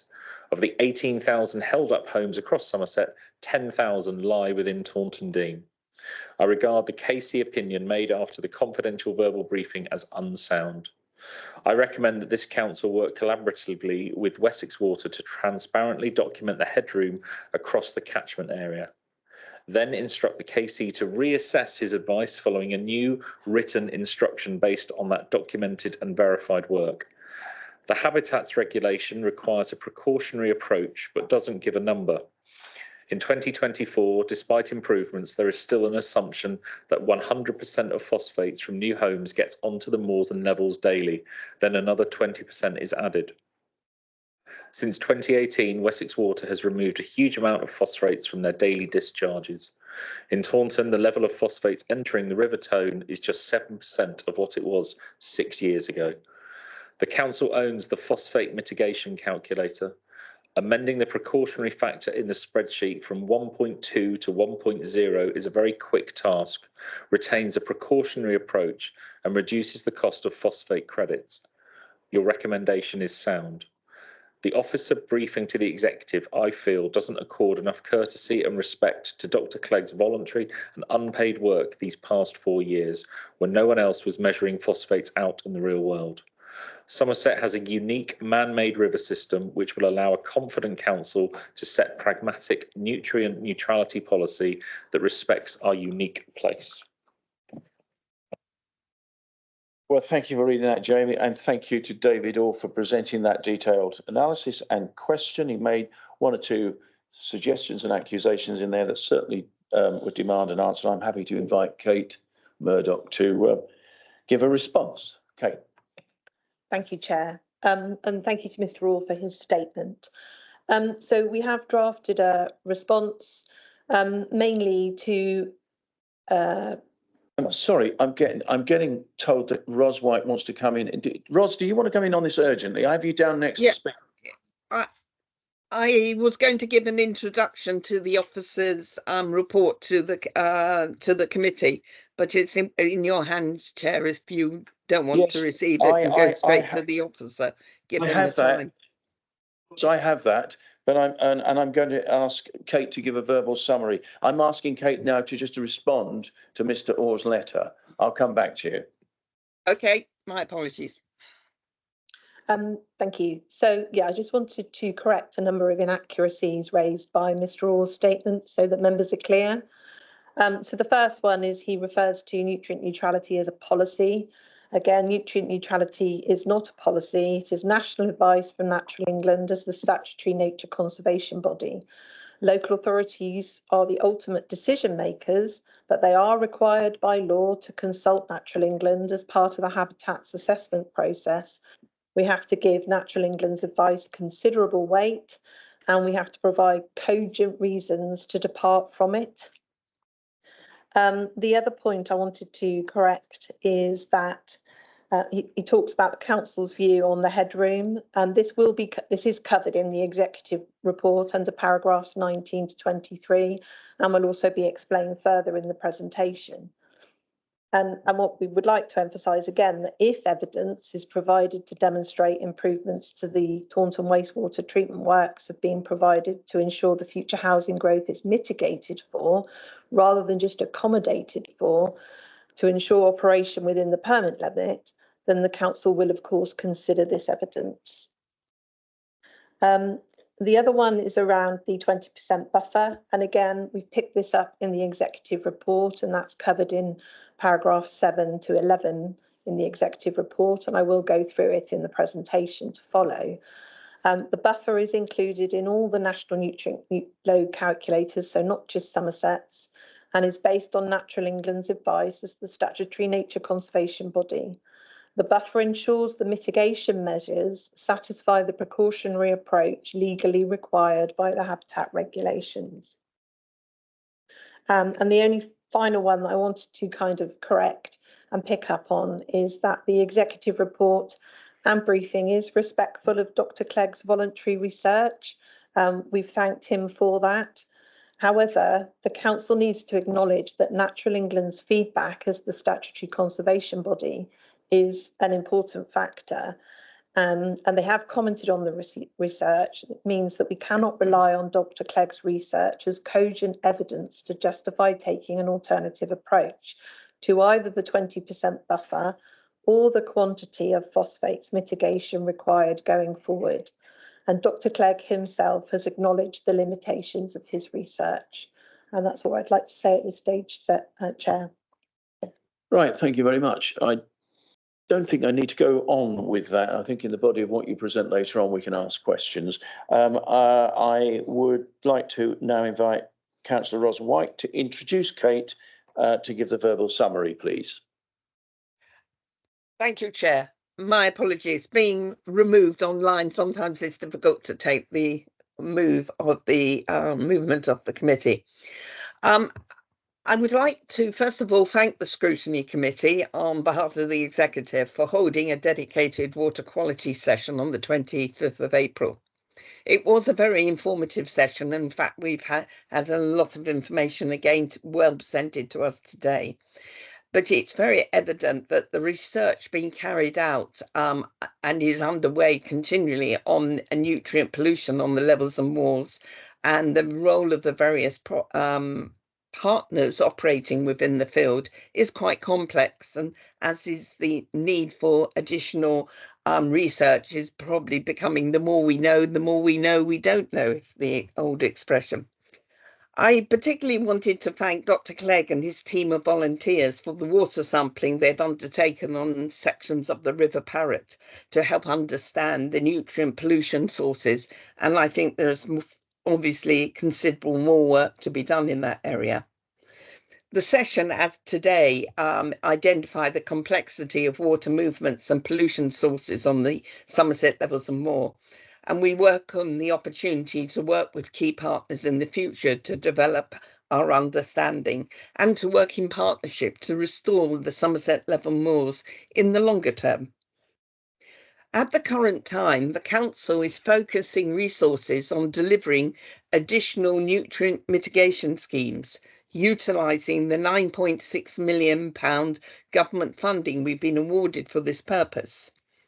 To date, over 600 dwellings have been progressed with nutrient mitigation, and further large-scale development sites are in progress with their own site solutions.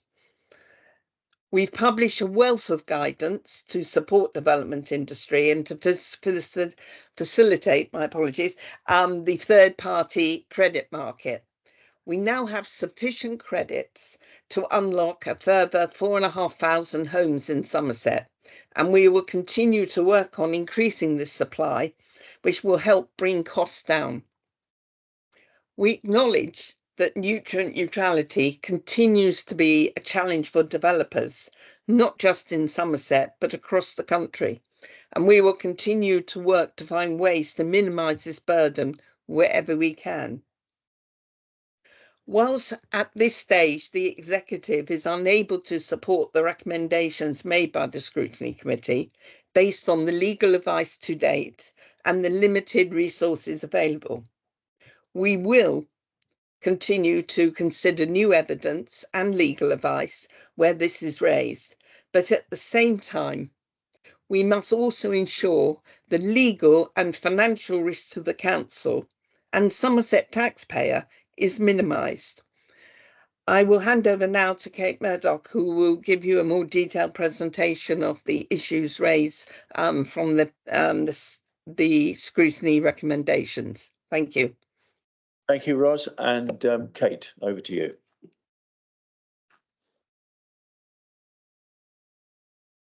Great, thank you, Chair.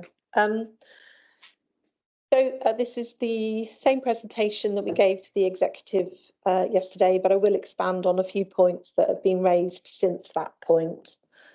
So just to remind everyone that the recommendations came out of the special water quality session that this committee held on the 26th of April.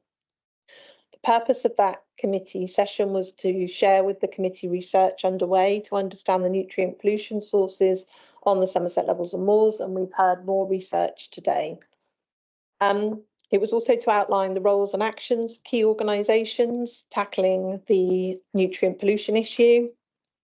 And it was also to flag up and highlight that Somerset Council does not have a statutory responsibility for water quality. We are, of course, a key partner in trying to address this issue, but we don't have a statutory responsibility for water quality per se. And the Chair's introduction on the day was very clear that the session was not about revisiting nutrient neutrality. It was about understanding the kind of pollution sources on the Somerset Levels and Moors and the challenges to tackle that. I just would like to note that nutrient neutrality is a national approach, which I've just highlighted with David Orr's statement. It's supported by case law, and it's followed by approximately 70 local planning authorities, all impacted by nutrient neutrality across the country, and that includes Cornwall Council. So I'll just run through the climate and place recommendations, and I understand that Councillor Mansell's raised a particular issue with one of them. So the first one was to immediately remove the 20% buffer included in the Somerset phosphate calculator. The second was to conduct a review of the inconsistency between Dr. Clegg's research and what the Somerset calculator requires in terms of how much riverborne phosphorus enters the Somerset Levels and Moors. Third one was to conduct a review of the entire nutrient neutrality policy, again reminding everyone that it's not policy, it's national advice supported by case law, in light of the legal advice we have received, which makes it clear that headroom exists and that it could be used as mitigation for new housing development. And I'll pick up the difference of opinion in that one as we move through the presentation. The fourth recommendation was that the Climate in Place set up a task and finish group, which will report back to the committee on a tight timescale to set out the options available to the council once it is in possession of the correct data. And the fifth one was the council looks to work on a land use strategy as part of the local plan. So I will now take each of these in turn. But before I do that, I just wanted to remind everyone of the legal advice that has been circulated to all members. So Natural England are the statutory nature conservation body. And the legal briefing is very clear that decision makers must adopt a precautionary approach where protected sites might be affected. And in Somerset's case, that's the Somerset Levels and Moors and the River Axe. Development can only be consented where there is no reasonable scientific doubt that the impact, that it will not affect the integrity of the site. So in the case of the council, it's in our role as the local planning authority. So where we are determining planning applications that will increase nutrient load, we need to ensure that there's no reasonable scientific doubt when we're considering the integrity of that protected site. And local planning authorities, we are the ultimate decision maker, but again, we're required by law to consult Natural England as part of a habitats assessment process, and we have to give Natural England's advice considerable weight, and if we want to depart from it, we have to have very clear cogent reasons and evidence to support that. Just like to remind everyone that nutrient neutrality is a legal matter. We've heard today the complex matters around nutrient pollution and how it's moving around the Somerset Levels and Moors. And I can understand why we want to have a better understanding, and we all know that that's desperately what's needed because the evidence, as Ros said, is growing and developing, but there's still lots we still don't know. So as the local planning authority, what we need to ensure is what we know is what we're giving planning permission for. We know what that nutrient loading will be from that dwelling. We know what wastewater treatment works that dwelling will feed into. So the permit limit is taken into account and that is reduced appropriately. And that is what we're offsetting. So that is our precautionary approach, and that is our beyond reasonable scientific doubt. That's the position and based on the advice that we've received from Natural England, and that's the approach that every other local planning authority are taking. So nutrient neutrality seeks to mitigate that additional load, as I've just explained, based on the permit level of that wastewater treatment works that a particular development will feed into. And the technological and nature-based solutions for nutrient mitigation and calculations are approved by Natural England as the statutory body. And they've published a wealth of the work that they've had commissioned to support the nutrient mitigation projects that are moved forward.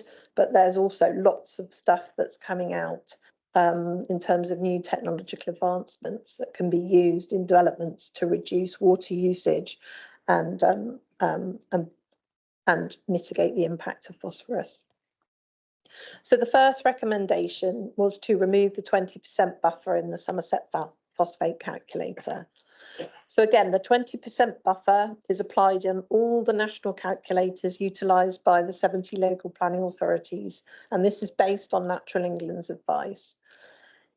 Whilst it's applied to what that dwelling needs to mitigate, it's built in to ensure that the mitigation measures satisfy that precautionary approach and the reasonable scientific certainty. And again, just reminding members that we have to follow the advice of Natural England. We have to give it considerable weight, and we have to have very clear reasons if we want to depart from it. And at the moment, there are no cogent reasons to depart from Natural England's advice. There's lots of evidence out there that brings things into question, but not enough to rely on in a court of law if we were legally challenged. So the recommendation is reviewing the quantum of phosphates entering the Somerset levels and moors off the back of the research that Dr. Clegg has done on parts of the River Parrett to understand the phosphorus pollution levels and also how the water might be getting onto the Ramsar sites. So Natural England have reviewed that, and that was provided in the executive report as an appendix, their comments on Dr. Clegg's research. And whilst they've thanked Dr. Clegg for his research, they have raised a number of issues and advised the council that we are not able to rely on that to justify taking a change in approach. So they've questioned the hydrological connectivity, given that the Somerset levels and moors is a large flood storage area for several months of the year, and that the River Parrett overtops, which will result in the transportation of phosphates. They've highlighted questions over the sampling size, the timescale that sampling is done, and the area covered in terms of parts of the River Parrett. And of course, we've got other river catchments with the River Tone and the River Brue where that work's not been undertaken. They've flagged up the impact of climate change, which changes those flow rates.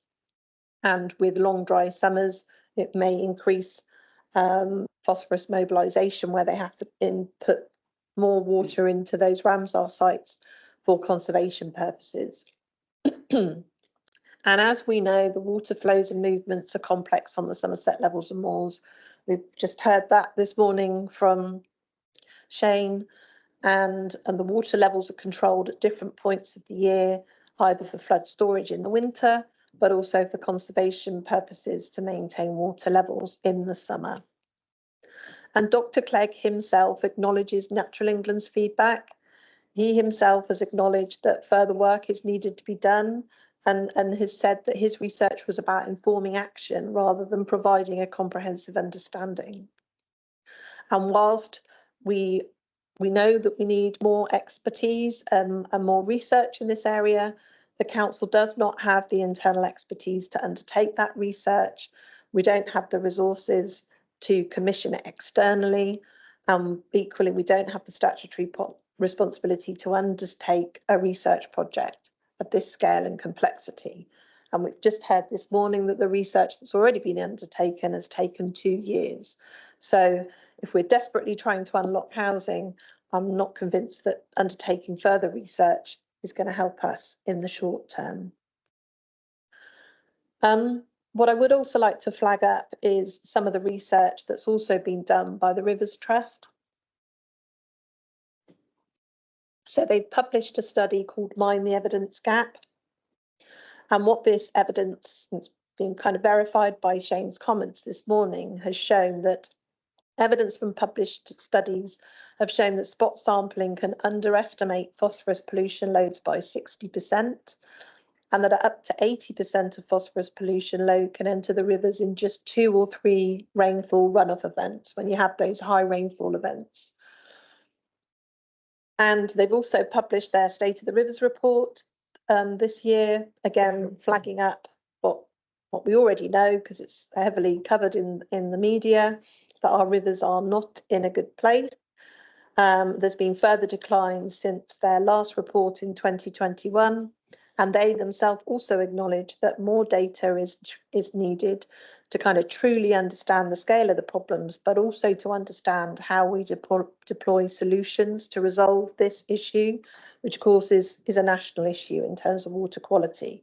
But of course we are caught because we have a special protection area, we have the Ramsar sites with a particular designation, and it's the habitat regulations that we're caught by in our capacity as the local planning authority. So the third recommendation was to conduct an urgent review of the entire nutrient neutrality policy in light of the legal advice. Again, just reminding us that it's not a policy, it's advice supported by case law. And the officer advice to the executive was that actually the legal advice does not support this recommendation. 70 local planning authorities are following the same nutrient neutrality advice, including Cornwall. To date, there's been no development industry challenge on that nutrient neutrality policy advice. And the case law for mitigate is very clear that for mitigation to be lawful, it must be preventative. So it must stop any net gain in nutrients entering that special protection area. And that we need to have practical certainty, which means at this stage, local planning authorities are unable to rely on the nutrient reduction plans and strategies from the water industry, and because they don't provide the requisite certainty to eliminate reasonable scientific doubt, and because we can't control that. So they are enforced by the Environment Agency, they're not enforced by us as the local planning authority.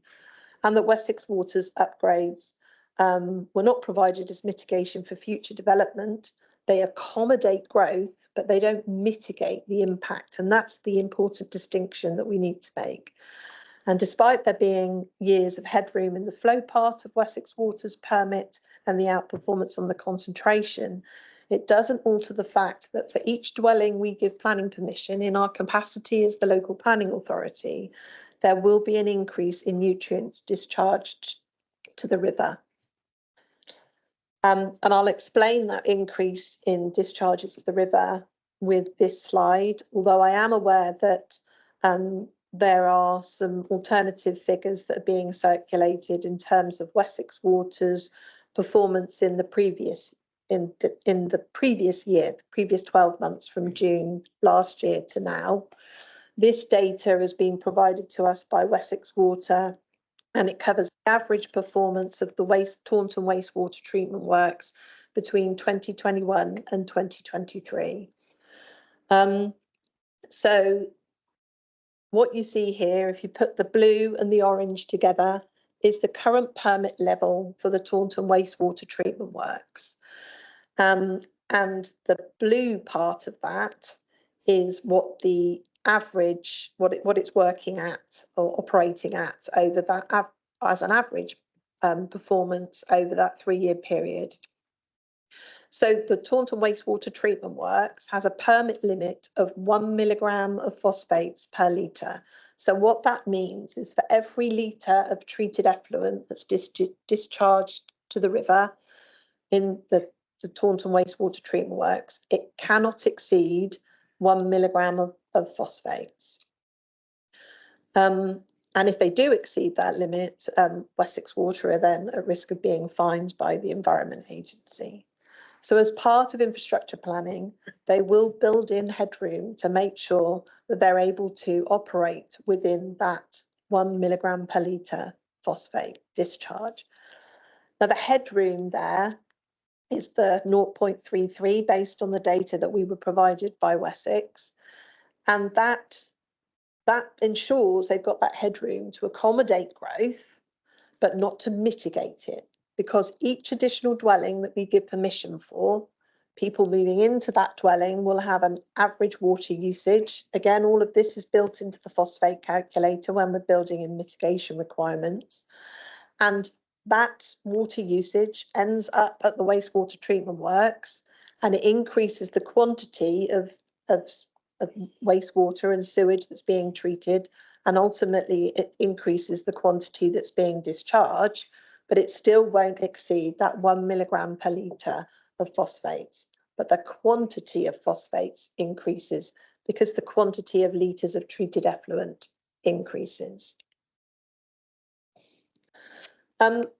Just going back to this, that covers the wastewater that makes it to the sewage treatment works in Taunton.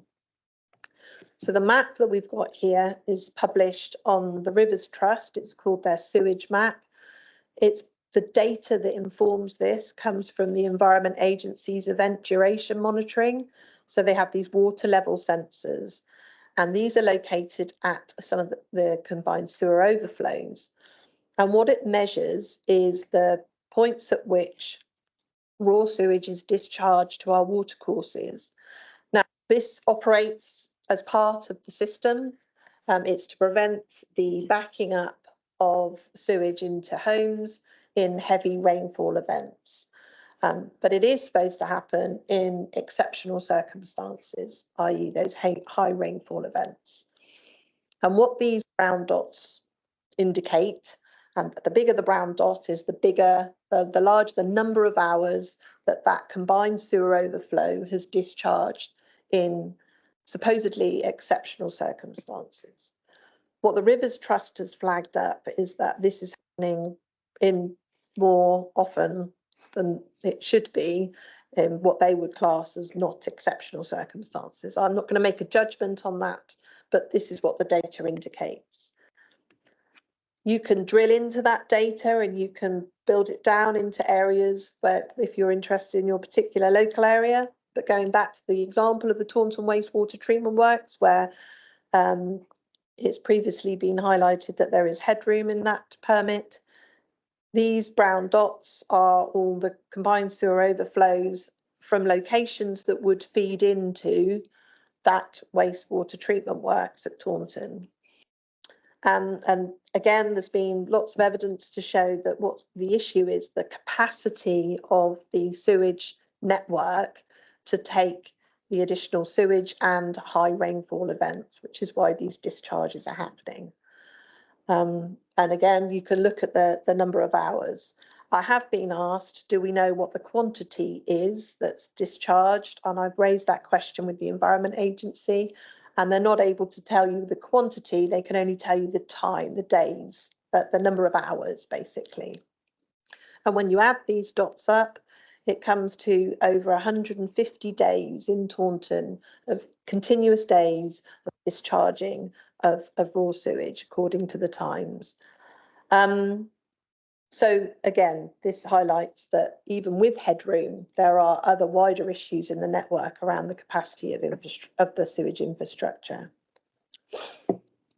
So going back to the recommendations of the committee, and why the officer recommendation was to executive was that we're not able to take those forward. There is a significant risk of legal challenge if we choose to effectively ignore Natural England's advice. Somerset is not unknown to legal challenges in terms of planning decisions. South Somerset's had its local plan challenged in past history, and also planning decisions challenged where the appropriate process was not followed. And the same with the Mendip local plan. We're currently dealing with that legal challenge and having to work on amending the local plan to accommodate that. The risk of legal challenge is most likely to come from, I would suspect, residents' action groups, or it could be from environmental lobby groups, and also potentially from the environmental credit market that's being developed out of the need for nutrient credits nationally. And we all know that there's a big national water quality debate on the various practices that we've highlighted today in the research. We've been awarded the 9.6 million for mitigation funding, and we're moving that forward, looking to deliver improvements in water quality, potentially nature recovery, flood management, and public access where possible. And at the moment, there is significant delivery risk for this funding because of the limited staff resource we've got, and we need to ensure that we're not regularly diverted onto other areas. Because the important thing with that funding is that whilst it's there for mitigation, longer term it can be recycled into the restoration of the Somerset levels and moors. But we've got an extremely challenging deadline to spend that money. So it's got to be drawn down and committed by the 31st of March 2025. We only received the money in the February of this year. So, you know, we've got 10 months now. So it's really critical that we move forward with that. So moving on to recommendation 4, which was establishing a task and finish group. Again, just to remind members that Somerset Council does not have a statutory responsibility for water quality, but we are, of course, an important partner in that. And the funding, once we start to recycle that, will be an important part of working to resolve some of the issues on the Somerset levels and moors. But currently those resources are focused on delivering phosphate mitigation so we can help unlock impacted development and on focusing on the council's statutory roles. We've got partnerships such as the Somerset Catchment Partnership and Natural England are establishing a technical working group for the Somerset levels and moors. Longer term, the grant can be repurposed into the restoration, and that is the most appropriate time to set up a task and finish group. We have committed to doing an all-member briefing prior to reporting back to the Strategic Planning Committee in September 2024, where we will provide an update on the phosphate mitigation delivery strategy and the projects and how they're progressing. So just to give an update on the interim P mitigation strategy. So we took that through the Strategic Planning Committee in March, got that approved, and we will be updating again in September 24. In the meantime, we've been supporting the third-party credit market. So we've got over 600 dwellings unlocked and many other large-scale developments. And there's now P credits available to unlock 4,500 dwellings across Somerset. And all of those third-party credits are signposted on the council's website. We've recently updated applicant guidance to help development industry understand where they need guidance. We've launched our call for sites. So that was launched on the 20th of May. So this is looking for nature-based solutions for P mitigation, but also looking for biodiversity net gain because landowners can stack those benefits. What we're keen to ensure out of this process is that we help to bring the price down because in the early days of phosphate, nutrient mitigation requirements, there was a sort of desperate need to find things, and possibly some of those land uses weren't the most appropriate. What our understanding has developed nationally on this is that for phosphate mitigation, the best locations are land that's waterlogged for several months of the year or may flood. So actually in terms of land value purposes, its best value is for environmental credit market because for farming purposes, it's not great if it's waterlogged or floods regularly. and also certainly no value in development terms if it's in that location. We're looking to stack additional public benefits such as natural flood management and public access and nature recovery. We're also working on upgrades to the council's septic tanks to PTPs, which will unlock nutrient credits. We're progressing a trial with Salinity Solutions and with Miss Campus Nursery to understand how we can deliver strategic scale temporary credits, particularly to assist small to medium-sized developers. And of course, we will be updating that phosphate mitigation strategy. And once we've got strategic scale mitigation in place, we'll be able to move from a situation where developers have had to have that mitigation up front, and we'll move more to it operating like a pre-commencement condition. So it's been a big issue up until recently where they've had to have that up front. So it's a cash flow issue for many developers. But once we move to this strategic scale of mitigation with that funding, we'll be able to look at taking planning applications through with pre-commencement conditions, which will alleviate that pressure. And obviously we're looking longer term at the recycling. So I understand there's been some questions raised about how those credits are provided. So with these projects, they will demonstrate what they're removing by way of phosphate mitigation, and we will recycle that funding through the trading of nutrient credits, much like it's been happening to date, where developers then draw down those credits to unlock their development, and the funding gets recycled in that way, ultimately longer term to go into the restoration of the Somerset levels and moors.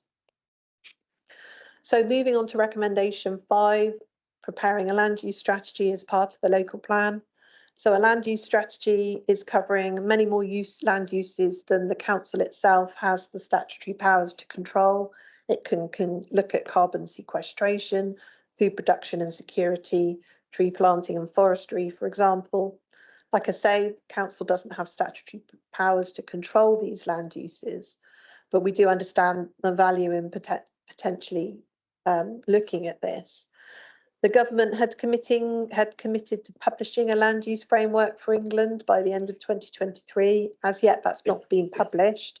We understand they're likely to be providing guidance, but obviously with the election period, that's likely to be delayed. At the moment, the limited staff resource we've got is focused on progressing the local plan, which is the statutory function of the council, and we need to have that plan in place by 2028 in terms of the legal requirements. And the land use framework will be something that can be considered once government guidance is published, obviously subject to resource constraints. Thank you, Chair. I'm happy to take any questions. Thank you, Kate. That was a thorough and obviously a time-consuming report you put together, but it was essential because I think the concerns around this room and in this committee were genuine and long thought out. And I know it's an issue that I've been involved in and I've been lobbied about for a long time. So thank you for that. And Mike Rigby's question, I believe, is forthcoming. Thank you, Chair, and my apologies to those of you who heard me say this before, but it gives me no pleasure to have to keep repeating it, but here we go. There are two key issues here. Firstly, and most fundamentally, Wessex Water has, through vast investment in infrastructure, stripped out far more phosphate than required by the environmental regulator. I'll say that again, it's their words, not mine. Far more phosphate than required by the environmental regulator. And why have they done this? Because Somerset Council's told Wessex Water how many houses were in their local plans, and they invested accordingly. That should not come as a shock. It's literally how the system is supposed to work, and it would be bizarre if it operated any differently. This is the issue, the concept of headroom. Our policy assumes that there is no headroom, and that is the basis on which our legal advice was provided. The problem is that the legal advice was based on inaccurate information provided to the council's KC. We told him that there was no headroom. The problem is that that view is not backed by Wessex Water, which specifically invested in excess phosphate stripping capability over and above that required by the regulator, specifically to address population growth. The data on headroom that we gave to RKC was claimed to have been supplied by Wessex Water, but in the context in which it was presented to RKC, Wessex Water do not recognise it. We've heard today that Taunton Wastewater Treatment Works is currently discharging at 0.67 milligrams per litre, and that limits the headroom. That is inaccurate. It is currently discharging at 0.29 milligrams per litre, providing much greater headroom. We appear to be wedded to old data in order to support a policy whose basis is crumbling. I've no doubt that were RKC to be furnished with accurate information, agreed with Wessex Water, he would reach the opposite conclusion to the one that he did. The legal advice is indeed unsound, as Mr. Orr says. Secondly, the calculator that we use to work out how much phosphate needs to be offset per house is fundamentally flawed. It assumes that all of the phosphate discharged from new homes in the catchment makes it onto the protected levels of moors. We know that it doesn't. Uniquely among the other 70 affected areas, Somerset is a man-made environment. The rivers are largely leveed and the water that they contain, including treated and untreated effluent, shoots straight out to sea. It never touches the levels, which sit in glorious isolation below the level of the rivers. The exceptions to this are during dry summers when minuscule amounts of water are allowed to flow out of the rivers in order to boost low flows on the levels, and also in those winters when heavily diluted river water will carry some phosphate as it floods down the spillways. Testing following flood events shows no resulting spike in phosphates, which is a strong indicator that the diluted water is carrying minimal phosphates onto the levels, even during major flood events. Initial investigation suggests that perhaps 1.5% of the riverborne phosphate makes its way onto the levels of moors, yet we assume in our calculator that 100% of the effluent from new homes gets to the levels of moors, ignoring the fact that the rivers flow past the levels and ignoring the modernised treatment works in between. 93% of the incoming phosphate at Taunton's wastewater treatment works is caught and removed before discharge into the Tone. And to make the situation worse, we slap a 20% buffer on top of our faulty calculator for good measure. Natural England has agreed that sometimes water does flood onto the Somerset levels and moors. This is a tacit acknowledgement by Natural England that not all of the water, and therefore the phosphate in the river system, makes it onto the levels and moors. We assume in our calculator that 120% of the phosphates from a new home makes it onto the levels and moors. It doesn't, and even Natural England acknowledge this. In reality, it's probably less than 1%. The 120% we're using is a gross exaggeration and is a great example of the cogent reasoning required to deviate from the Natural England advice. Dr. Clegg has estimated that 1.5% of river phosphate makes its way onto the levels of moors. Natural England have said that that cannot be relied upon, but they offer up no figure in alternative. Councillor Hobhouse raised yesterday the salient example of what's recently been announced by Natural England in respect of Poole Harbour. Here, Bournemouth, Christchurch and Poole Council heavily lobbied for improved pea stripping at their wastewater treatment works. Natural England has now, on a promise of future phosphate stripping, lifted its phosphates advice. Different policy, and how councils respond to the Natural England advice most certainly is a policy. Different policy, better outcome. Here in Somerset, not only do we have a promise of more phosphate stripping, but a recent history of upgrades by Wessex Water, now removing 160 tonnes of phosphates every year. And remember, the entirety of the stranded housing, 18,000 homes, would produce just 3 tonnes of phosphate per year. There remain major factual uncertainties around the legal advice that we've received and about the efficacy of our calculator, and these are the issues that the Task and Finish group that we voted for at the last meeting needs to address. I wonder if we could perhaps have an update on progress with establishing that Task and Finish group, please. Thank you, Mike. First of all, I'm going to ask if any of the officers want to come back on those points. Kate, possibly. Yeah, thank you. So again, the headroom exists on many wastewater treatment works all over the country in the same locations impacted by nutrient neutrality as do we. It's there, it's part of wastewater treatment works infrastructure planning, but it's been very clear that we can't rely on that headroom because with each additional dwelling that we're giving permission for, the water usage increases and the treated effluent that's discharged increases.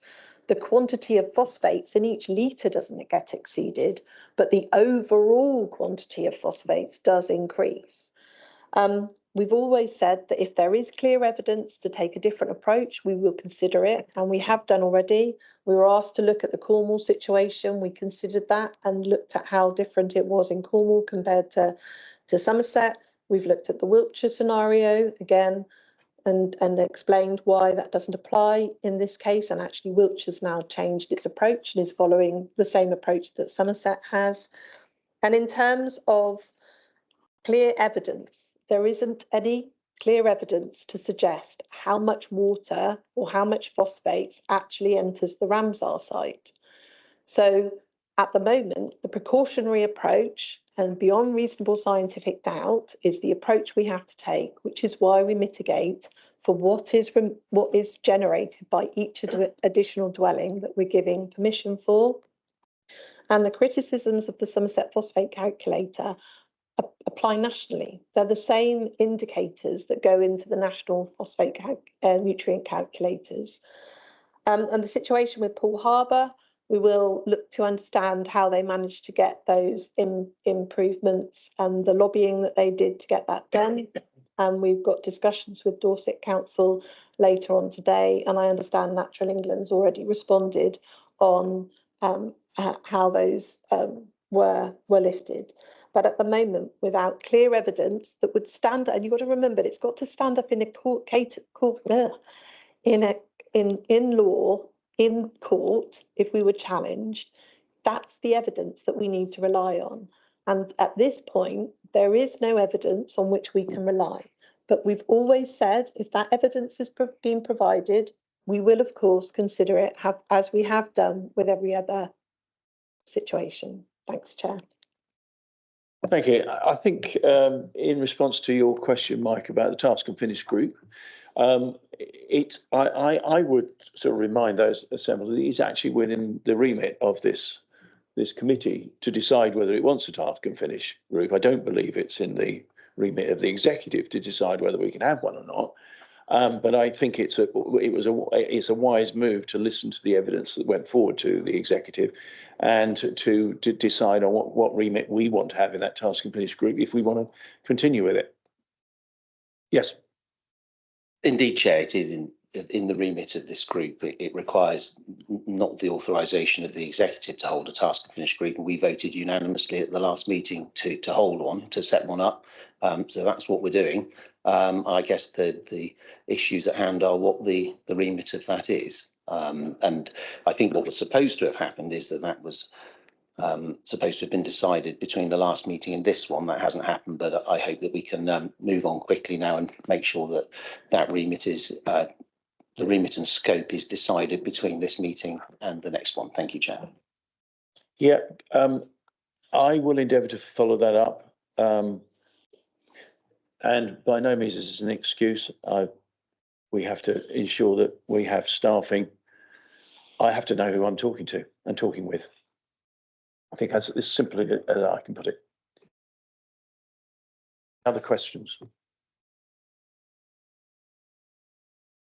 Come on, we don't want to. Oh, you've got one, Dixie. I think that's worked. It's not a question, it's a comment. I kind of would have liked to have heard from some other scrutiny members, actually, because I've heard quite a lot from Councillor Hoghouse, Councillor Rigby on this. So I'm kind of like wondering where other people are. I think what I would just like to say is that as an exec member, I take the whole scrutiny process very seriously. I take scrutiny recommendations very seriously. I've heard a lot of kind of conflicting argument and evidence. I voted yesterday along with other executive members to support the case that Kate had represented. I want to really emphasise that we are open-minded to this. If there is different legal advice that comes out, I am as keen as anyone to lift this restriction, which is an absolute nightmare. That has to be balanced with risk to the council. So, you know, this is not about shutting down opportunities. It's ensuring that we have the right route forward. And I know that there are different opinions and not everyone in this room will agree with me. That's kind of the dilemma that an exec member has. And I am very grateful for your kind of time and energy on this. Thank you. Thank you very much. I'll come back to you, Richard. I'll come in with Dave Mansell's had his hand up online for a while. Yes, thank you.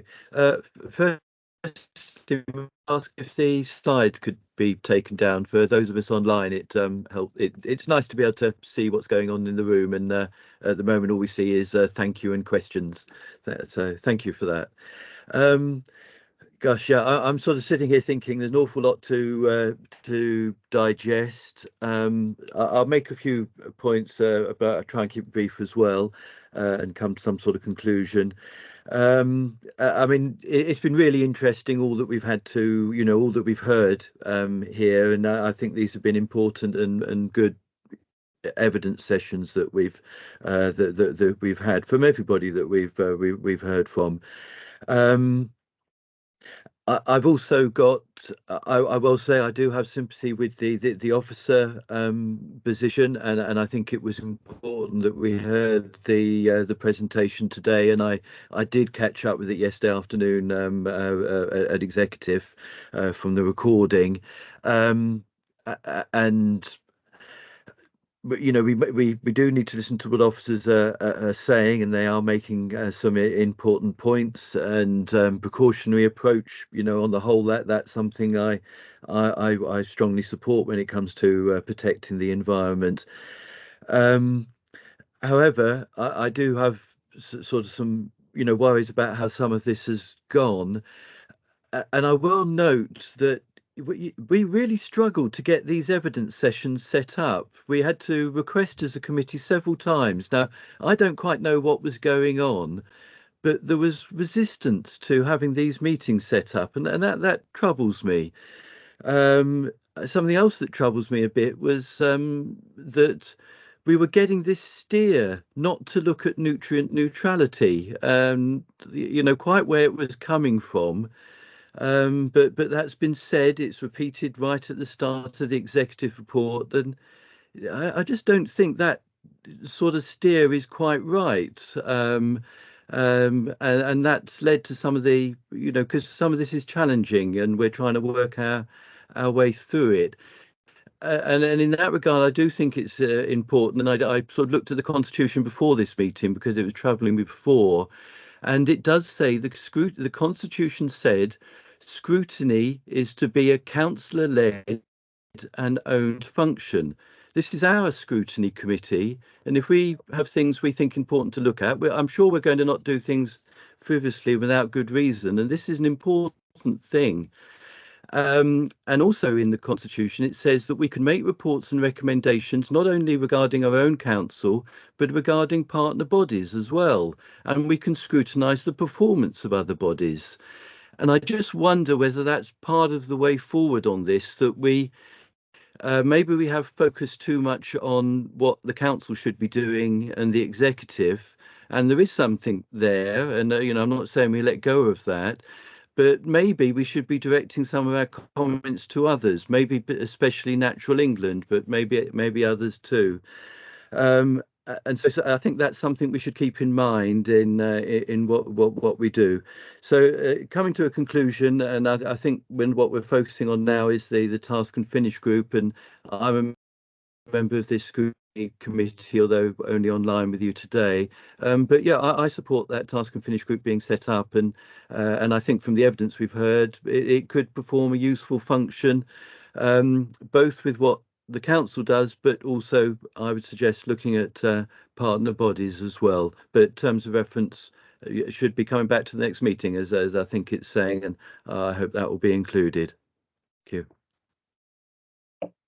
Thank you, Dave. I'm very happy with that, and I would like to add that it would be incredibly difficult to have this debate, this discussion, without discussing nutrient neutrality. You can't really extract it from the debate, and that has been an issue. I think that we're. No, I'm going to ask more questions before I go on, because there's other people in the room probably want to speak. Richard, did you want to say something?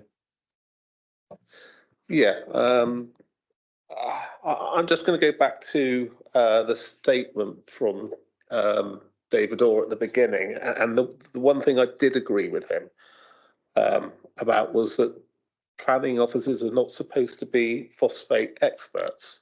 And although I believe Kate has become very much a phosphate expert, but we do bow to the technical ability of people like Councillor Hobhouse in the science of phosphates, and also all the people that have brought reports to us. What our planning officers are or do or have to do is look at things from a risk management point of view, and actually the conflation between nutrient neutrality, if you like, and house building wasn't something that Somerset Council put together. This was something that was brought to us for various groups and various reasons. I won't go into it, but it's quite clear that as a council we have a duty to our constituents, and the risk management side of that is something that we take very, very seriously. And I will say it again. I said it at the executive meeting yesterday. I don't understand if everything that has been brought to us, why the people that have most to gain on this and have the deepest pockets have not brought this to a judicial situation, which is the builders, the sorry, the developers. Yes, sorry. And that is why I believe we made the right decision in the executive yesterday. And I know it's possibly unpopular, but why haven't they brought it? They've got the deep pockets, and I think you'll find it's because of everything that's been said. But it is this is a moving feast. It's quite clearly a moving feast, and I think things will be unlocked in time. But I believe if we go down the route that has been suggested at times, we will not be unlocking the housing issue in Somerset. We'll be causing more issues for ourselves and get caught up in some very difficult legal arguments. That's why I voted the way I did at the executive. Yes, a statement rather than a question. Is there anybody who wants to respond to it? You're welcome to make statements. If you want to come back. Yeah. Yeah, sorry, I wasn't really responding to Councillor Wilkins, but to some of the questions or comments from Councillor Mansell. So, I mean, hopefully the actions of this committee and the office of support in actually convening those partners to come, rather than the kind of words about what that are expressed about it, is what I'd like the committee to take away. I'd remind the committee that we don't have any powers to compel those other organisations to come or to hold them to account. But in a complex issue where it reflects our convening role in the local area, I think it is important we'll continue to do so. I'll repeat the words that are in the recommendation around the task and finish group, that we will seek to work with Scrutiny in due course to establish a task and finish group, so to focus on the restoration of Somerset levels and moors. I won't go repeat it in full. And that commitment remains. We're obviously very keen to meet with the chair and vice chair to follow up on that and do it in a way which does reflect the scarce resources we have and therefore appropriate timing and allocation of those resources. But that commitment is absolutely there. And I think Councillor Mansell highlighted in his comments earlier in the meeting of kind of what we're saying in what is said in the executive report, that actually there is a lack of clarity on the purpose of that task and finish group, and therefore there is a need for that further conversation. And just to reiterate, I think Kate has put it more eloquently than me. We didn't say last time that we weren't a reluctance to discuss neutrality. That was a meeting particularly focused on the water quality, which is not our statutory responsibility. Thank you very much, Mickey. Henry. Thank you, Mr. Chairman. I just want to highlight, you turn me off, probably the right thing to do. I just want to highlight a number of things. The first is the habitat regulations, which make it absolutely clear that this council is the lead authority. And Natural England is but our advisors, and we cannot ignore them. And please don't use that word. We have to take their advice extremely seriously and actually give a very good reason why we're not going to take it. And I fully accept that. My problem is that both Wessex Water and Lancaster are actually doing work on the river catchment. Nobody is working on the levels. And I repeat, we are here to look at the levels, and we have no scientific work being done apart from Andrew Clegg, and there is nobody else at all. The second thing is that, and I'm going to repeat what I said yesterday, on the River Cam, we have two small sewage farms which have deposited sewage into the Cam on an average of 1 time a day. That's 122 deposits into the Cam. The Cam flows into the Yo flows into the Parrot, and in the winter, the Parrot, unless it overspills, and it hasn't overspilled since January, unless somebody wants to correct me, all of that sewage went straight past West Sedgemoor and all the rest. Go on, Benji, I'll stand. Please just continue. All I wanted to say was after you finished speaking that I fully agree with what you're saying. And okay. This here is so confusing to sit here and listen to how we are being almost gagged not to say anything, not by any members here, but that the bigger authority has got all the rights. Thank you. Okay. 12 months ago now, this committee asked for a special meeting that we were going to address these subjects in June in 2023. We were completely stopped the whole way through the summer. Jamie had an enormous amount of pressure put on him by outside forces. We eventually ended up with a private non-public meeting in October. And when we finally got a full-blown meeting, I think you were going to be very, very lucky to hold it to water quality, because the problem that we have as members been put through for over a year is going to come to a head, and it came to a head on the 25th of April. One thing I'd like to make sure that you do is please don't spend the money on the miscanthus people. Please go to Thwag. They are doing podiculture, in other words, what you can grow on wet levels, in 2 places on the moors. I can't tell you where Mr. Bradford is. I've already been made to look very silly, but there are 2 things going on as we speak, and the money would be better spent with them than starting again. If you want to look at miscanthus, the farm next door to me grows 6 acres a year, and harvest it and burn it. If you want to, it's up to you. Thank you. Further comments? Response? Kate, thank you. So we're looking at a range of different mitigation measures, and lots of the other local authorities are trialling other measures as well. And we will learn from the other local authorities impacted by nutrient neutrality.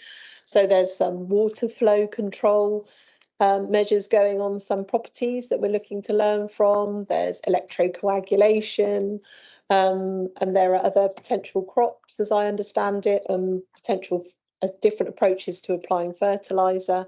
So there's lots of other measures that we'll be learning from other areas.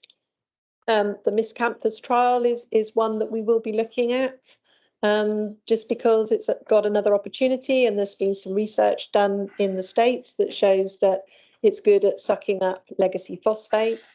Obviously, what you do with the miscanthus crop in terms of either using it for bioenergy or the alternative at the moment that miscanthus are looking at is recyclable food packaging.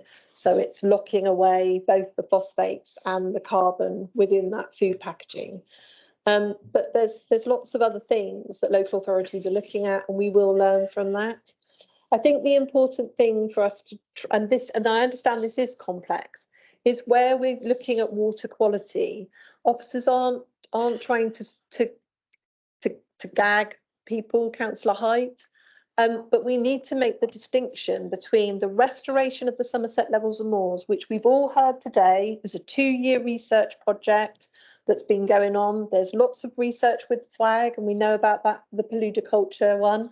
But we can't do that, Henry, because that's downstream of some of the Ramsar sites. The mitigation has to happen upstream of the Ramsar sites. But we can look at the learning from that and see if we can implement some of that upstream.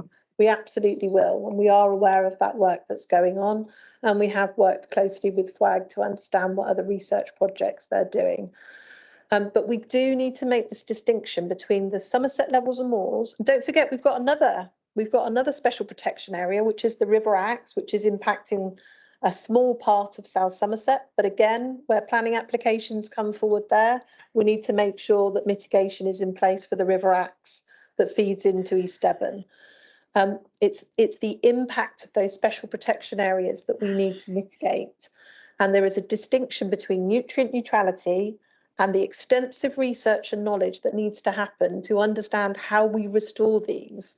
And we've heard before from Professor Penny Johns, we've heard today from Shane Rothwell, that this is an incredibly complex issue nationally, impacting not just Somerset, impacting the Norfolk Broad, the Lake District, the River Wye, the River Avon, Poole Harbour.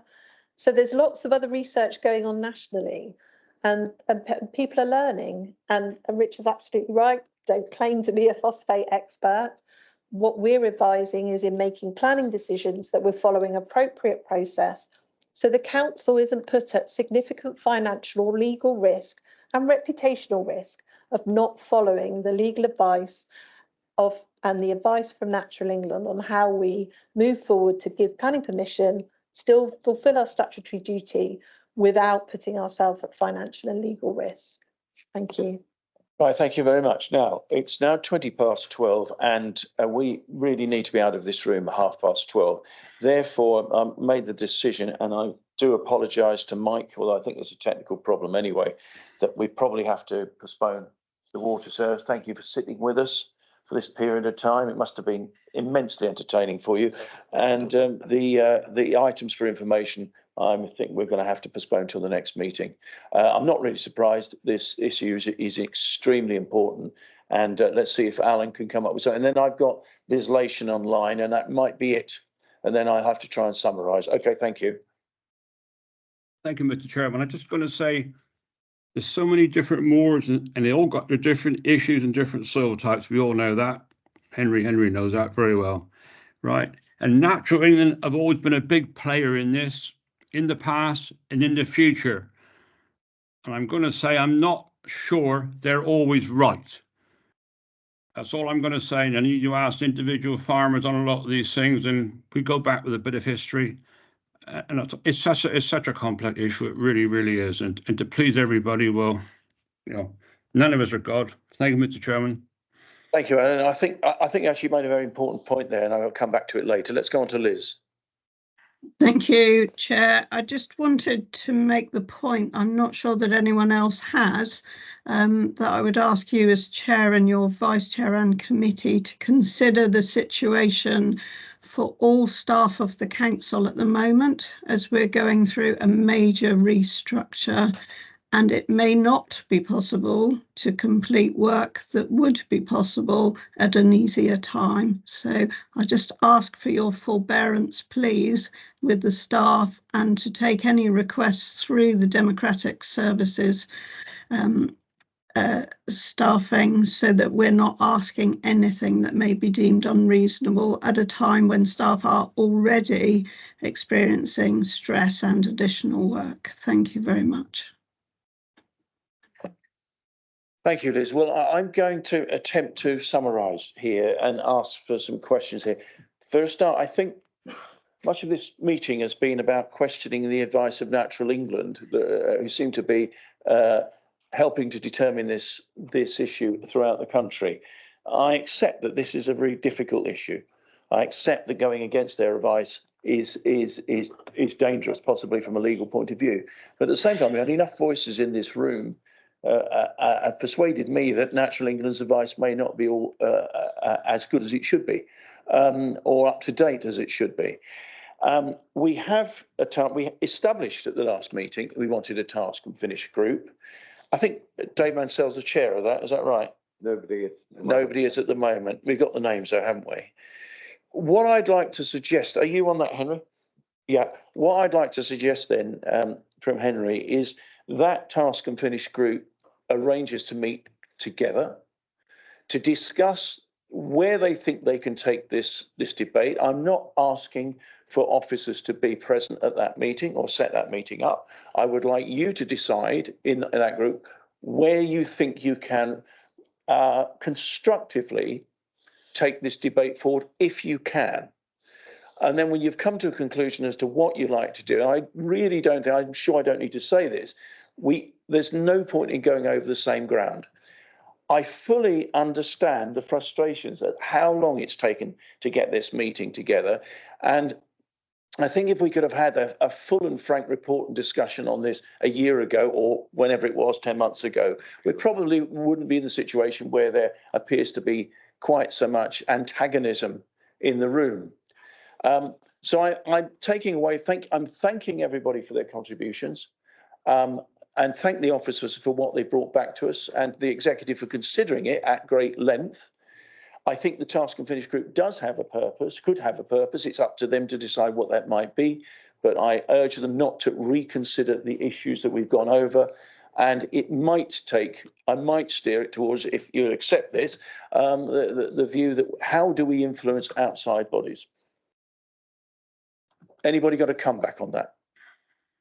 Dave looks like he has. Dave looks like he's itching to speak. Yes. Yeah, okay, thank you. I don't believe we have set this task and finish group up yet. I missed it if we did.